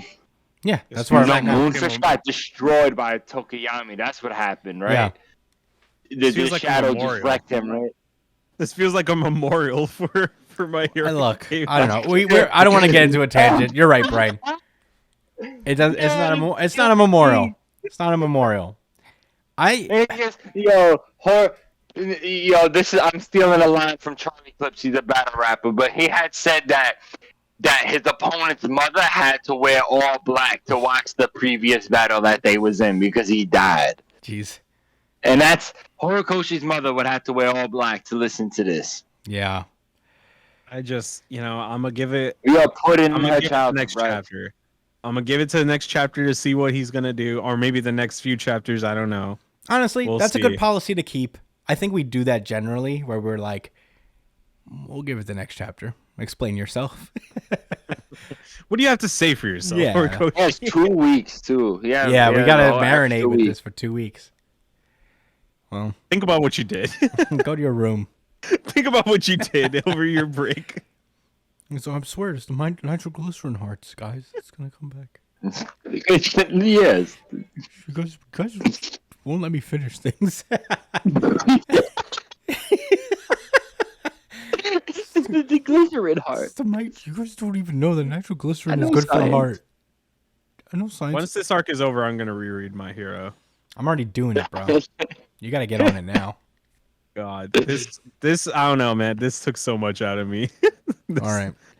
Overhaul. This is a whole week of confusion, all coming out. I'm ready to move on from this shit. Yeah. They got way too much time. Yeah, I mean, hey, comment what you guys think. Honestly, we want to know this in specific. Are we missing something here? Here we go. Here we go to Berserk. I wasn't the hater this week, nigga. What's up? It was Brian this time. You were What you got to say about that? Yeah, but Josh, you were like relishing in it. You were like, yes. You're like Palpatine. You're like, let the hate flow through you. Good. Like Emperor Palpatine. Yeah. Yes, good. Good. Let the hate. Brian woke up after reading this chapter and was like, his force warp and everything. Dude, Brian came out Darth Hater. He's done. But let's move on. Let's get out of here. Wait, before we move on, Josh, how would you have felt if I told you I liked this chapter? If I said this was a good chapter? I would have knew you was lying. I would have knew that this whole thing was a farce. You never actually liked this series, and it was always for you to be playing the devil's advocate. That was always your role. I was prepared. I was prepared until you said those things, and I knew exactly. I knew there was trouble brewing. Josh when is you ready said I for didn't know war. how to feel, I know what that meant. That meant it's not good. That's why I said it like that in the chat, guys.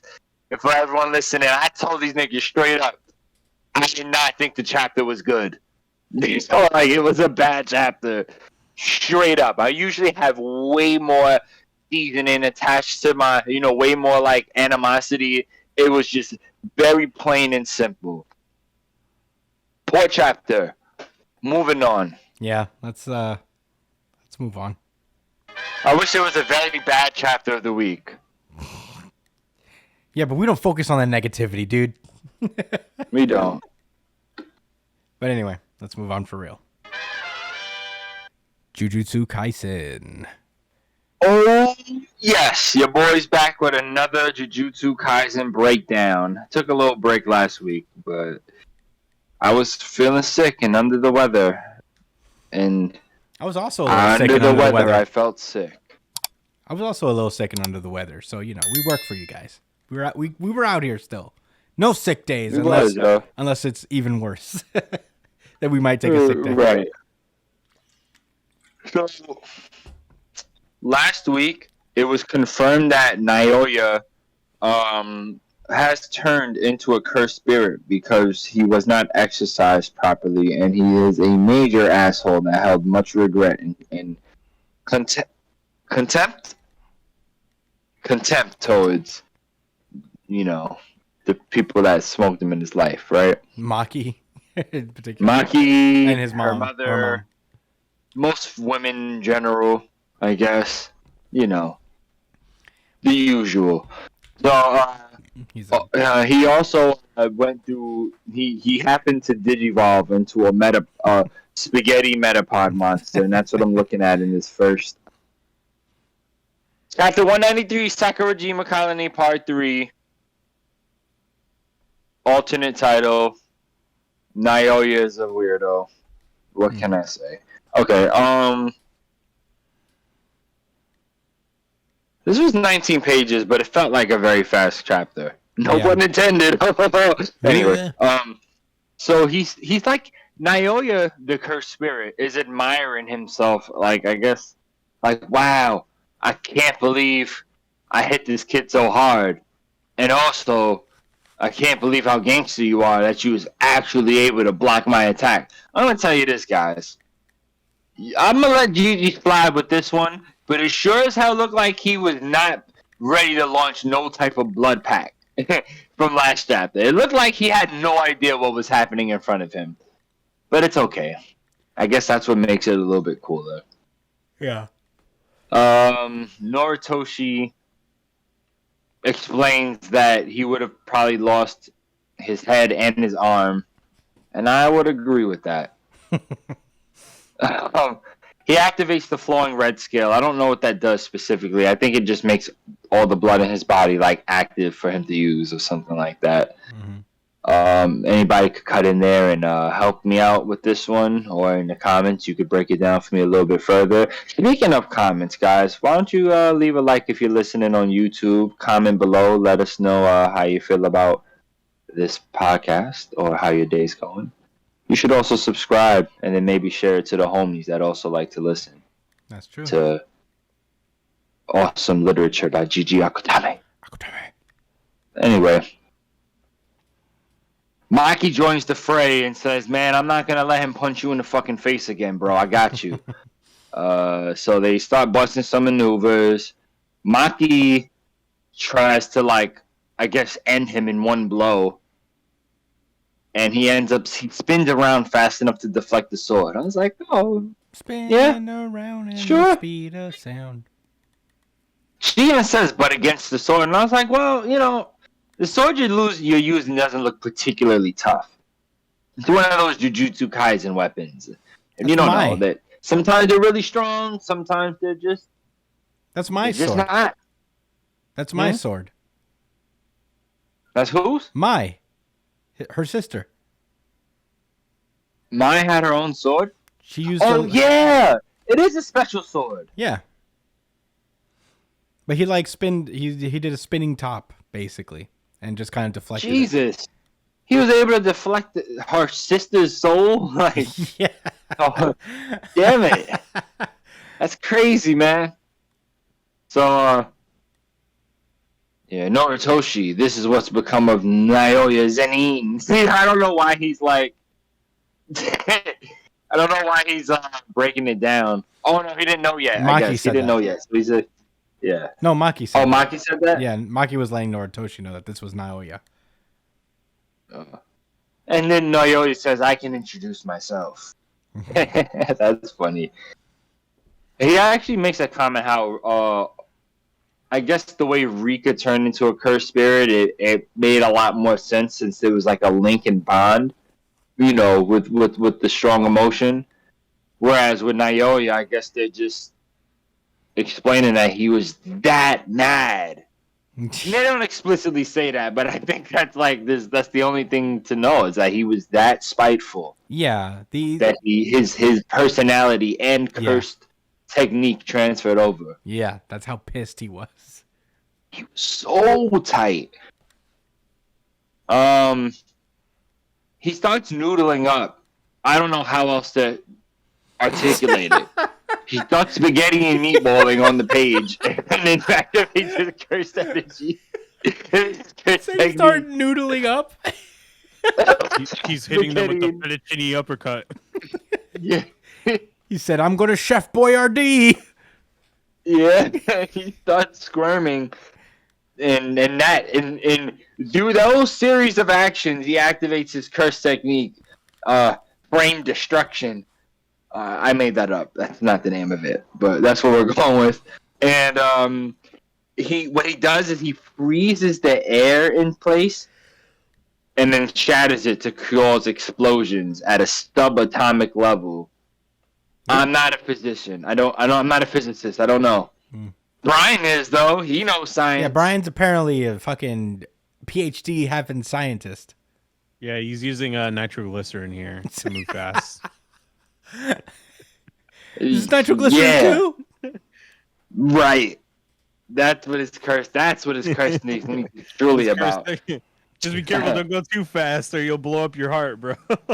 Yeah. Oh, for those that aren't getting the reference, we just covered that in My Hero Academia. Y'all should check it out. We went fucking crazy on the author. Anyway, so yeah, Naoya. I guess after that exchange, she decides to flee, and Akutame like draws this in a very interesting way. The way he like projects away from them. I don't know. This is one of those things where I feel like I don't. But this is supposed to be funny. No, It looked funny to me, like the way he was beaming away. I don't think it was funny. It was meant to be funny, but it is funny. Yeah, the way. I get it. It looks like he was a Super Saiyan. You know, like how they leave the trails when they fly. I don't know. It seemed real goofy to me, but this isn't about to be goofy, guys. So Noritoshi says, "Oh, is he running? He's scared." And Maki's like, "Nah, he's speeding up."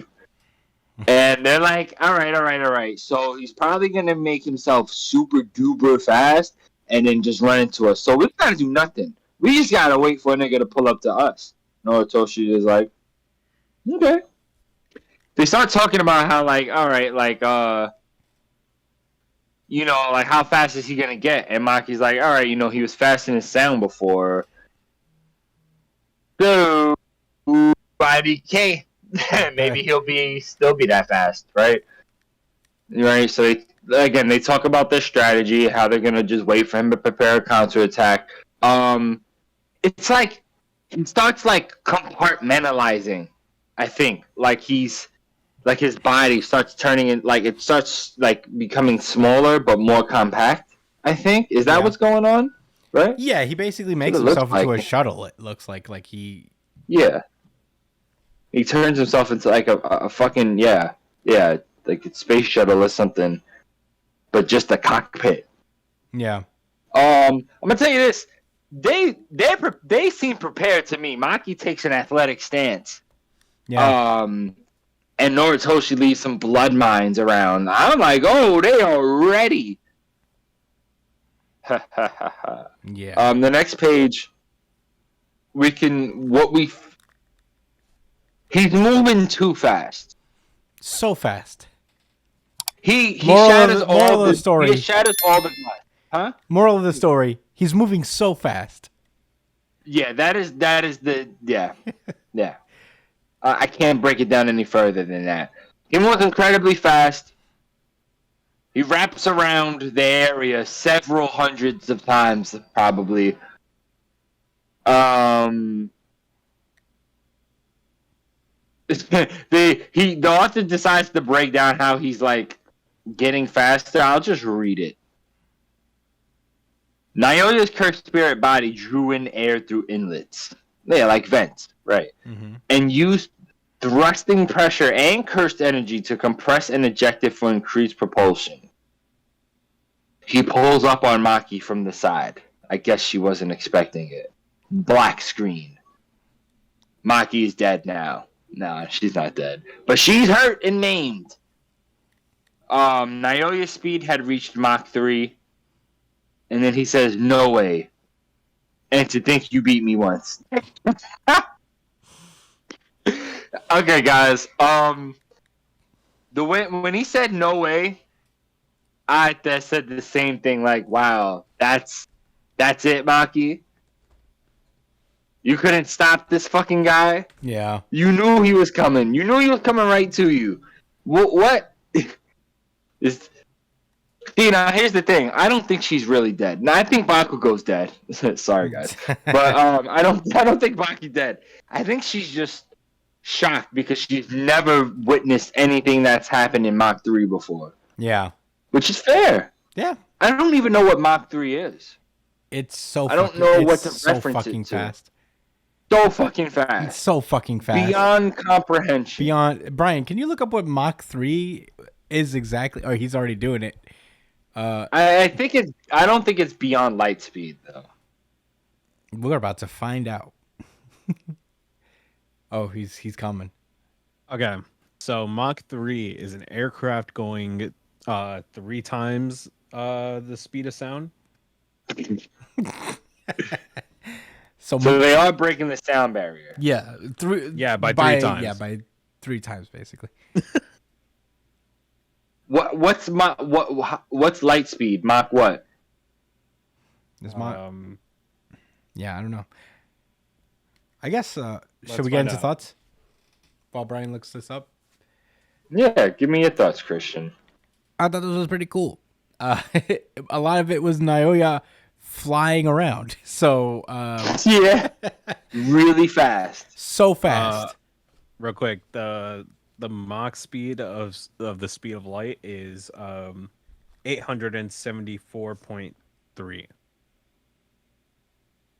Wait, 874.3 what miles per hour? Mach? Mach, yeah. Mach 87.3. No, Oh Mach my 874.3. God damn. It's that many more times the speed of sound? Yeah, Running around at the speed of sound. Wow.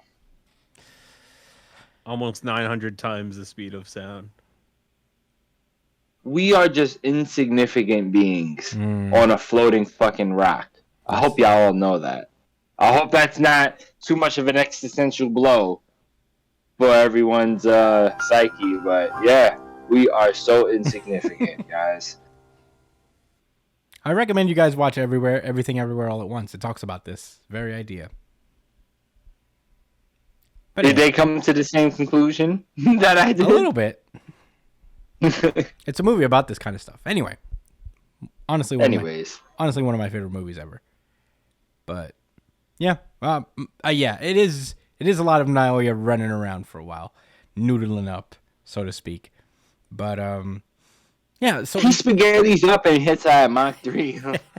so in theory, like What? not a ton happened, and it's not a bad thing necessarily. It's just like, it's just this battle that's going on, and it's I'm sure it's just gonna get crazy at some point because it's really just establishing what Naoya can do, especially in this new form. So yeah, I'm sure we're gonna see a little bit more. I just don't actually have that much to say about this one. He's Mach 3 sent Metapod, and he's fucking shit up. I can't really get mad at it. But yeah, Brian, what did you think about this chapter? I liked this chapter, but it's a Jujutsu Kaisen chapter. It's like always enjoyable, but it wasn't the best. It wasn't awesome. It wasn't like it's not the same streak of greatness as the past few chapters before this one. So right now it's at a steady pace. It's not going down, it's not going up. It's just being Jujutsu Kaisen right now, and that's all it really needs to do at the moment. So I think this was a decent chapter. I don't got much to say about it aside from the spaghetti Mach 3 attack. But He noodled up to Mach 3. Missiles up to Mach 3, but yeah, that's I don't got much else to say. This is a fun chapter. All right, Josh, any rebuttals, any thoughts that came? Yeah. He really set the bar with the previous 2 arcs with Okotsu and Hikari, especially with Okotsu. Mm-hmm. So It's not like these chapters have been lackluster in any sense, in my opinion. You know, I'm still kind of waiting to see like the punchline or whatever. You know, like kind of the point to this. Yeah. He brought Naoya back really quick, and I know like I expected to be a little bit more to this than just the catharsis of Maki beating him down once again. Mm-hmm. There's something a little deeper going on here. Something weird happening. Yeah. Agreed. Or not. Maybe not. Yeah. Maybe this will be an easy one. I really hope Maki's not dead. I'd be shocked. I mean, she's a badass now. Yeah, she's one of those. She's Kenpachi now, right? So Yeah. That's a good comparison, I think. Yeah, I'm just gonna give it some time. I feel like a lot of the fights actually kind of started like this, where it was kind of slow in the beginning and then just like that, crazy. So it just is what it is. There's a rhythm to the culling game. So just looking forward to the next chapter. But yeah, that's all I gotta say. We don't need to linger on this any more than we have to. Solid enough chapter. I'm here for it. Shall we move onward? Oh yes. And let's go. Black Clover. Spy X Family. What? Hmm? You say Spy Family? Black Clover chapter 333. Yeah, this is Black Clover chapter 333, The World's Savior and Its Flaw. Last we left off, Asta confessed his love to the sister one last time before finally letting it go, like a good guy, not a toxic bro in Asta, like not a toxic bone in Asta's body. So good for him. We learn about this one person, the greatest devil host and the greatest devil host potential in the history of our family, because there was apparently this person who was born with two souls, and they bound a supreme devil, Asaroth, the time magic, to ourselves in an attempt to learn the answer. And we have this conversation between Julius, who is the Wizard King that we all know, and his younger brother, or the thing that he shares a soul with, Julius. And this is where, apparently, I guess this is where Julius took over at some point. That they're talking about how that Lucius, the evil side of him, has discovered a way for peace in the world, and he foresaw that Julius would probably try to stop him. So he went, boop, you go away now. And this is where we get the new black-haired Wizard King, who is now Lucius. And so as Asta's like, Wizard King? Wait a minute, you're not the Wizard King. And he activates time magic and stops time for everybody except for the people who are inside that little sphere, I guess, which includes Asta. And that's about it. Oh, even the sister gets time frozen. So, it's just Asta. It's not real enough. Yeah, it's just Asta and Lucius. So Asta transforms into his demon form, and he's like, so this is devil magic, huh? And he's like, wow, this spell is huge. He's like, yeah, I absorbed Lucifero, so I have his fucking magic power to really back me on this one. Jeez. Yeah. I'm going to talk about it again, but I actually like that they specified that. Mm-hmm. It makes him into not this, like, I've really been the strongest this whole time type of situation. Yeah. It makes sense for why he waited now. Yeah. Anyway. So he's like, wait, you're Julius, but you're not. Who are you? And he's like, I am Lucius Sogratis, savior of this world. Julius is dead. And he explains that, like, he's been using Julius for a long time, and he'd worn out his usefulness. So, it's time to go for the real plan. He's going to repair all humans, and his siblings and him will destroy them, then use their magic to recreate them into people who are fortunate and equal in every aspect. So, he was like, everything was going according to plan. Everything was doing pretty well, except for one thing, you. And he explains that Asta, by rights, no living thing should ever be born without magic. You are this world's flaw for not having been born with magic. Not this shit again. Yeah, so for the sake of a just future, your flaws must be eliminated. And does Asta back down? Of course not. Does Asta get I'm a flare? No. He turns around and he yells at the top of his lungs, "Who the heck are you calling a flaw, you jerk?" So, that's cool. And he just yells at him for a while, like, "I'm going to fucking stop you." And he said, "I'm going to stop you and save him." And Lucius is like, "Yeah, I'm stronger than Julius, And Asta's like, "Do you not know who I am? I don't give a shit." He pulls out the Yami sword. And the other sword. He's like, "I don't care." And we get a 2-page spread of Asta in his super demon form almost. Well, like one of his cool demon forms. He's like, "Right here, right now, I'll surpass the Wizard King." And that's where the chapter ends. Pretty cool. I'll say this was my RGC.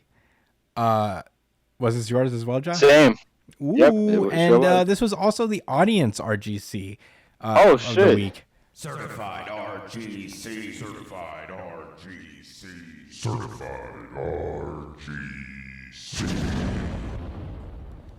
Yeah, and if you guys want to vote on the really good chapter of the week poll, you can check out our Twitter at New Jump City. We do the poll every week, and you can vote for your favorite chapter. But for this week, Black Clover was the winner by 50% of the vote, if I'm not mistaken.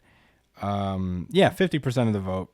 It was a little divided, amongst everybody, so everybody got a little bit. But Black Clover won by a good margin.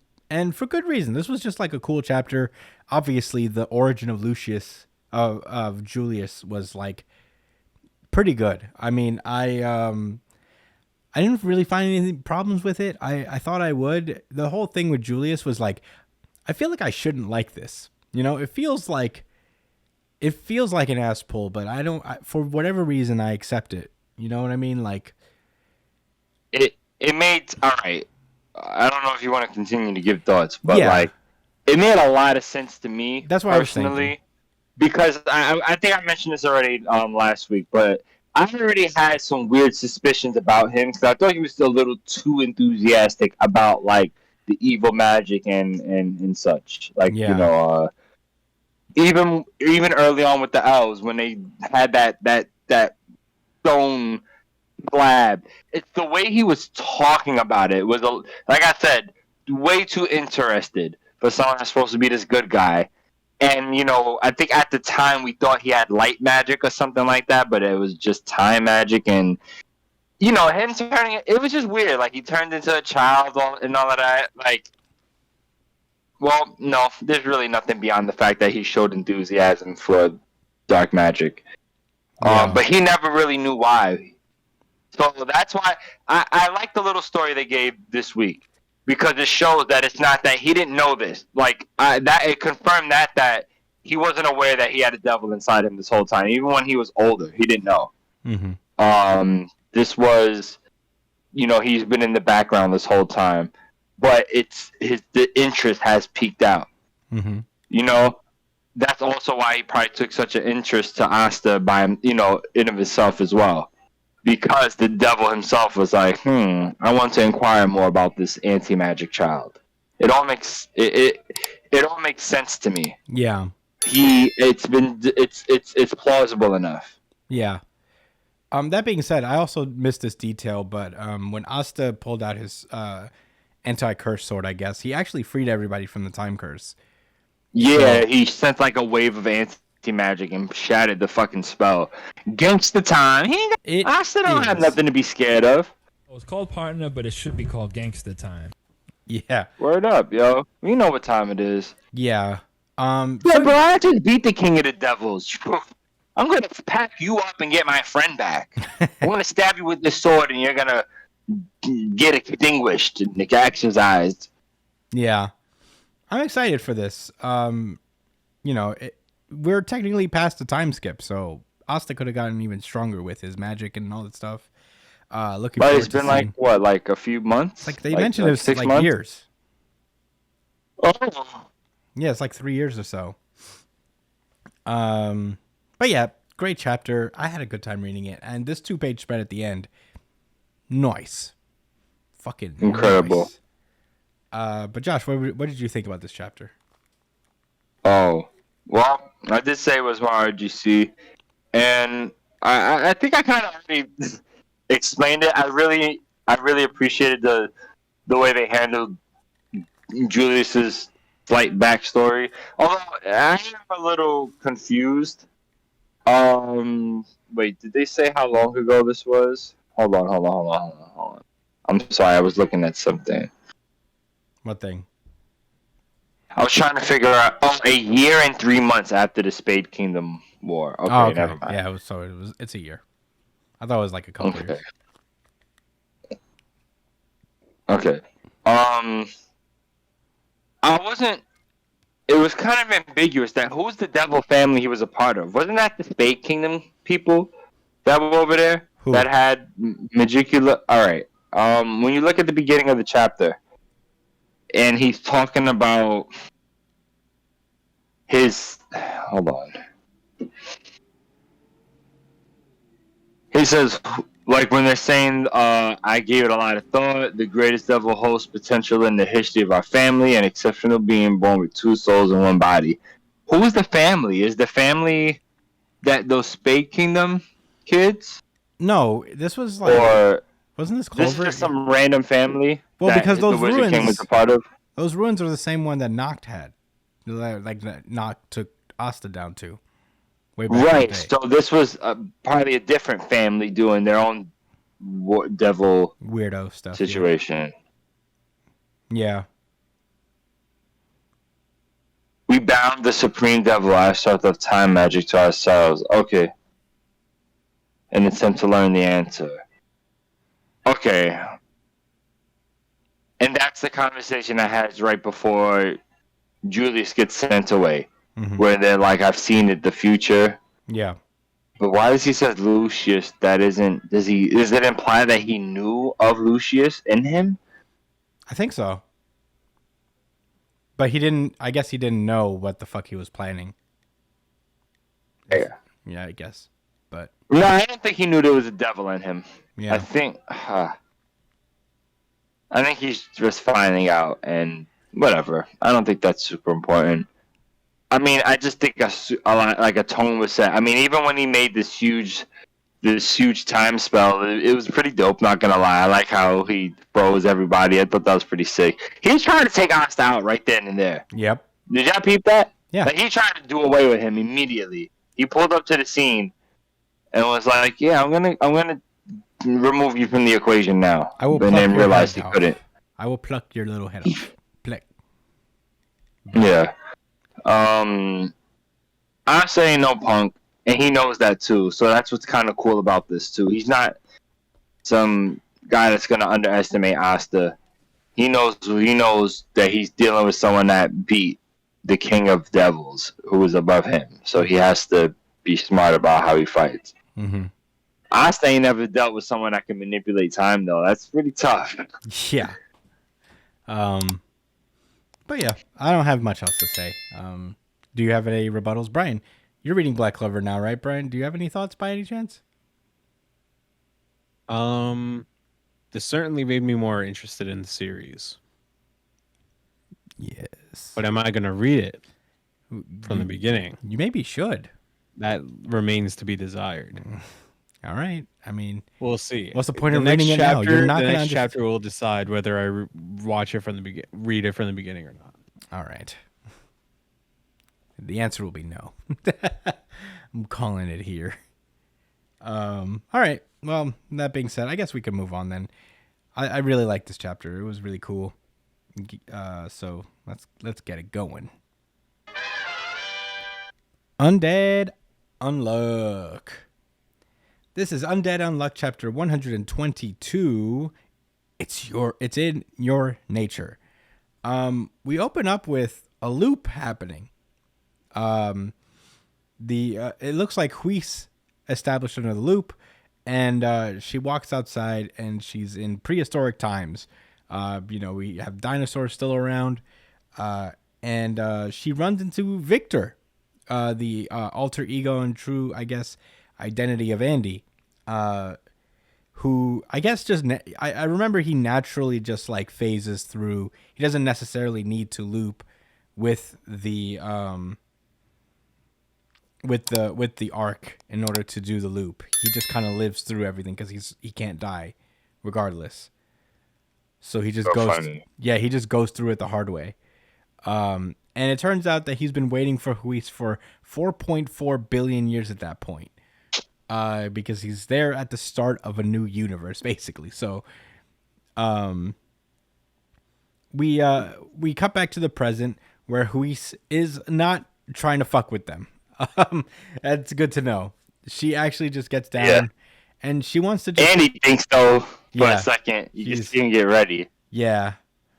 Yeah, she just explains her story. The whole thing is just like, I'm glad that you guys are here. That just means that you guys are finally ready to take the loop. But I ask that you wait to make your choice till after you heard my story, so that we actually get to learn the secrets of how the loop works necessarily. We learned from Victor that during the loop, you go to basically a whole newly formed Earth. Like the universe just resets, and you're just like in the future. It's like so weird. It's such a distant future that the Earth has reformed. You're fast forward into a time where Earth reforms itself. It gets destroyed and reforms again. And Yeah. Well, That's the shaking box theory, actually, if you guys didn't Is it? know that. See, I know a little bit of science, too. whoa, we're learning a lot today. So, yeah, basically, the shaking box theory is basically that was said that the Big Bang is something that happens continuously. Like there's a Big Bang, then the universe expands, and then it eventually implodes and turns into a singularity, all for it to until it gets to the point where it explodes again. And that's what's happened over all of time and existence. That our universe just keeps exploding and expanding, and there is an empirical evidence, but there's evidence to support those claims. I mean, we can see the universe expanding, and we know that we are going to get to a point where there is the death of the universe, like the heat death of the universe, and once it gets to that, it's only a matter of time before everything just implodes into itself, into one singular black hole. Pretty fucking crazy, guys. Pretty crazy. You learn something new every day on New Jump City. Did you know suns turn into black holes Yeah, once they've exhausted their? Yeah. Yeah, I learned that recently. Yeah. Didn't know that. I knew that one, Josh. Yeah. Anyway, so that's interesting. So yeah, I guess the shaken box theory is going on here. Except Andy lives through it, so he's there when the Earth is still molten magma and you can't walk on it. So he's just suffering for like a million years. Millions of years, just pure pain. Yeah, that sucks. What is it pain even to him anymore? Yeah. So yeah, apparently like she's been around for a long time, Huis, and apparently the next loop every time you loop, apparently you get pushed further along in time. So you don't necessarily always end up at the very beginning of time. You just continue onward through eras, and you will end up on the 1800s. When they loop, they'll end up in the 1800s. So Yeah, the next time. yeah. So, the reason that Huis looks so young, despite the fact that she's like probably billions of years old, is that technically like you don't age when you do the loop. So it's just a constant cycle of greetings and goodbyes. So that's sad. You need to, and if you're going to do that, if you're going to put yourself through that, you have to have no doubt in your mind that you're doing this. So she asks, what is your vision of justice? And in so many words, like Foucault's just like, man, I want to see Tatiana wearing clothes, and I want to see Top run as fast as. Me too. Yeah, I mean, yes, also same. You and I both. Yes, also please do that. She wants to see Top run as fast as he can, and Chikar to be able to attend school without being scared. And she wants everyone who died at the hands of her Unluck to live. And she just wants them to live. And it's kind of like hard because she's always thinking to herself, like, yeah, I mean, I want all these things to happen, but at the same time, without all these things happening, that's the only reason I got to meet Andy in the first place. So, I in this world, like, humanity faces so many hardships that it didn't even create, and so many people suffered for unjust reasons, and that's why I want to place the blame for everything, the good and the bad, back in humanity's hands. And she wants a world where you can't blame things on somebody who doesn't even reside on Earth. So, she wants to live with everyone. And at the same time, she's also like, I wanted to live in the world that exists now, not as whoever they will be in the next loop. Because you never know. They can be different in the next iteration of time. So she's like, I want to be like, with everybody who's here now. And she's like, well, that must be why fate has drawn you two together. There's an artifact that can make your vision possible. And she's like, what is it?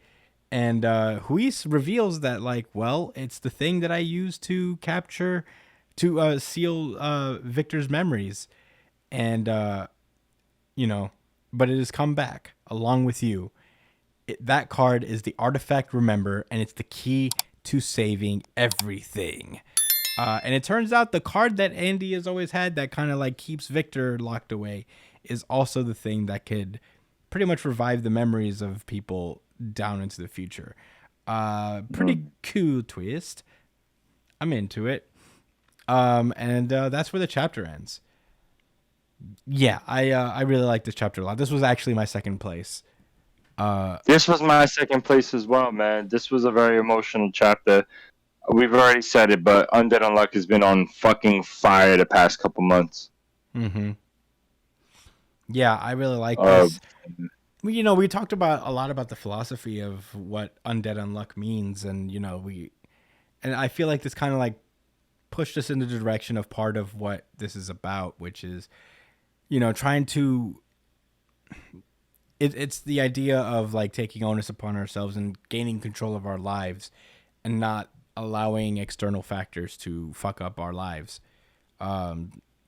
It's like interesting. religion. Yeah, if you allow it to. Yeah, if you allow it to. So, yeah, I thought that was really cool and deep.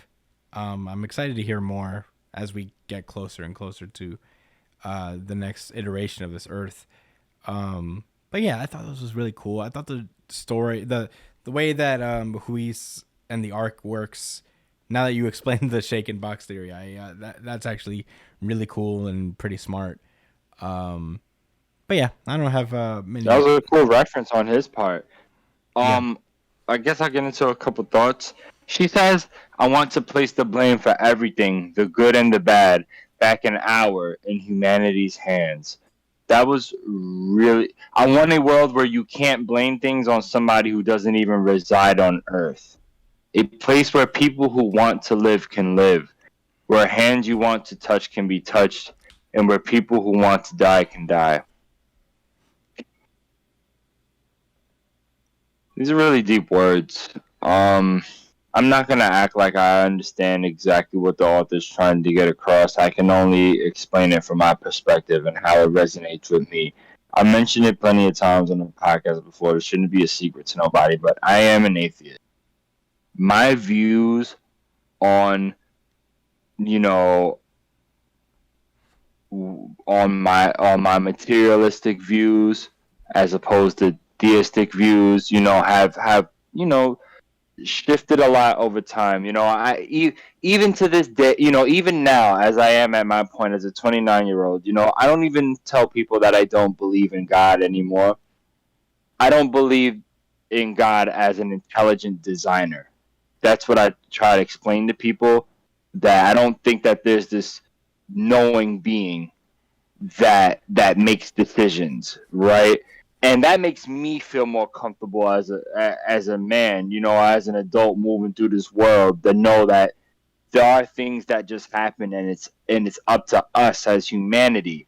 We are the only sentient life that we know of, and based on a few scientific theories like the Fermi paradox, for one major one, we're probably never going to meet any other type of intelligent sentient life.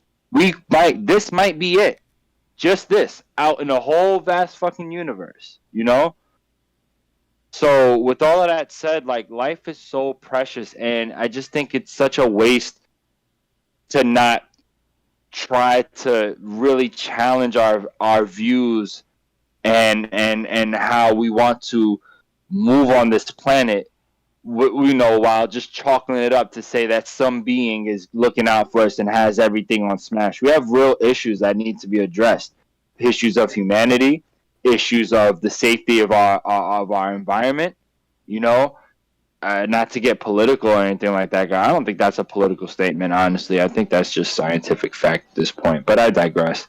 I just really feel like Foucault is expressing that without making it explicitly about philosophy or religion or anything like that, right?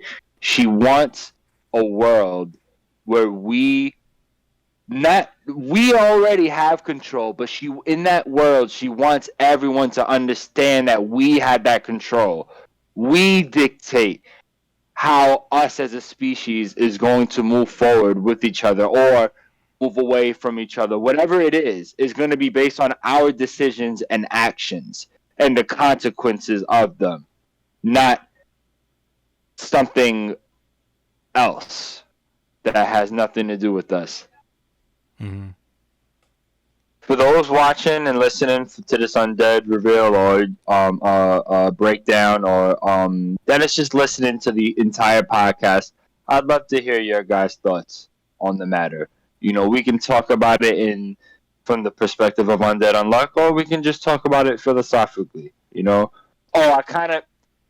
last thing. I don't view God as as a person or a creator. But to me, God is the representation of everything positive and good in this world. When you extend your love to your brother or you do something nice for someone, that's God. That's God being exhibited in you. And that's how I look at it. And I got that idea from this book that I read that observed a lot of different ancient cultures and religions and seen like all of the similarities. Mm-hmm. Maybe I'll break that down another day. Okay. I don't really have anything else to say about this chapter though. Straight up. I mean, I wonder how they're gonna break down this artifact that's been in Andy's head, because the last I checked, if he pulls it out, Victor comes out. So I don't know how this is gonna make everybody in the world remember who they were. Well, I think it's the thing. It's the artifact of memory. So maybe whatever Andy remembers, because it's been lodged in his brain forever, it could be used to restore other people's memories. Right. Yeah. Just because it's been used like that for his specific function doesn't mean it can't be used in other ways. Right. Yeah. Okay. But yeah, that's it then, I guess. Great chapter. I think it just excellent chapter. Yeah, very close win for us, honestly. But yeah, that was Undead Unluck, and that has been our show. Hooey! Thank you guys so much for listening. As per usual, you can find me at the Chris Espinal on Twitter and Instagram. Josh at JDCole_37 on Instagram, at NYChillin on Twitter. Brian at B.ESP on Twitter and Instagram. And if you want to catch him while he's playing video games on the internet, you can check him out at twitch.tv/itspunchline. Follow the show itself at New Jump City on Twitter and Instagram. Follow us on Twitter especially, and take part in the weekly Really Good Chapter of the Week poll that we do every week. Yeah, it comes out on Sundays usually alongside the official release that Viz puts out. There probably won't be one this week as there is no jump, but maybe we'll do one for the monthlies, even though there's only 2. Email us at newjumpcitypod@gmail.com with any questions, suggestions, anything you guys want us to talk about. Comment what you guys thought about this week's chapters and your thoughts on the show in general. We love to get feedback. Email to newjumpcitypod@gmail.com with any questions. I already did that. Subscribe to us on YouTube.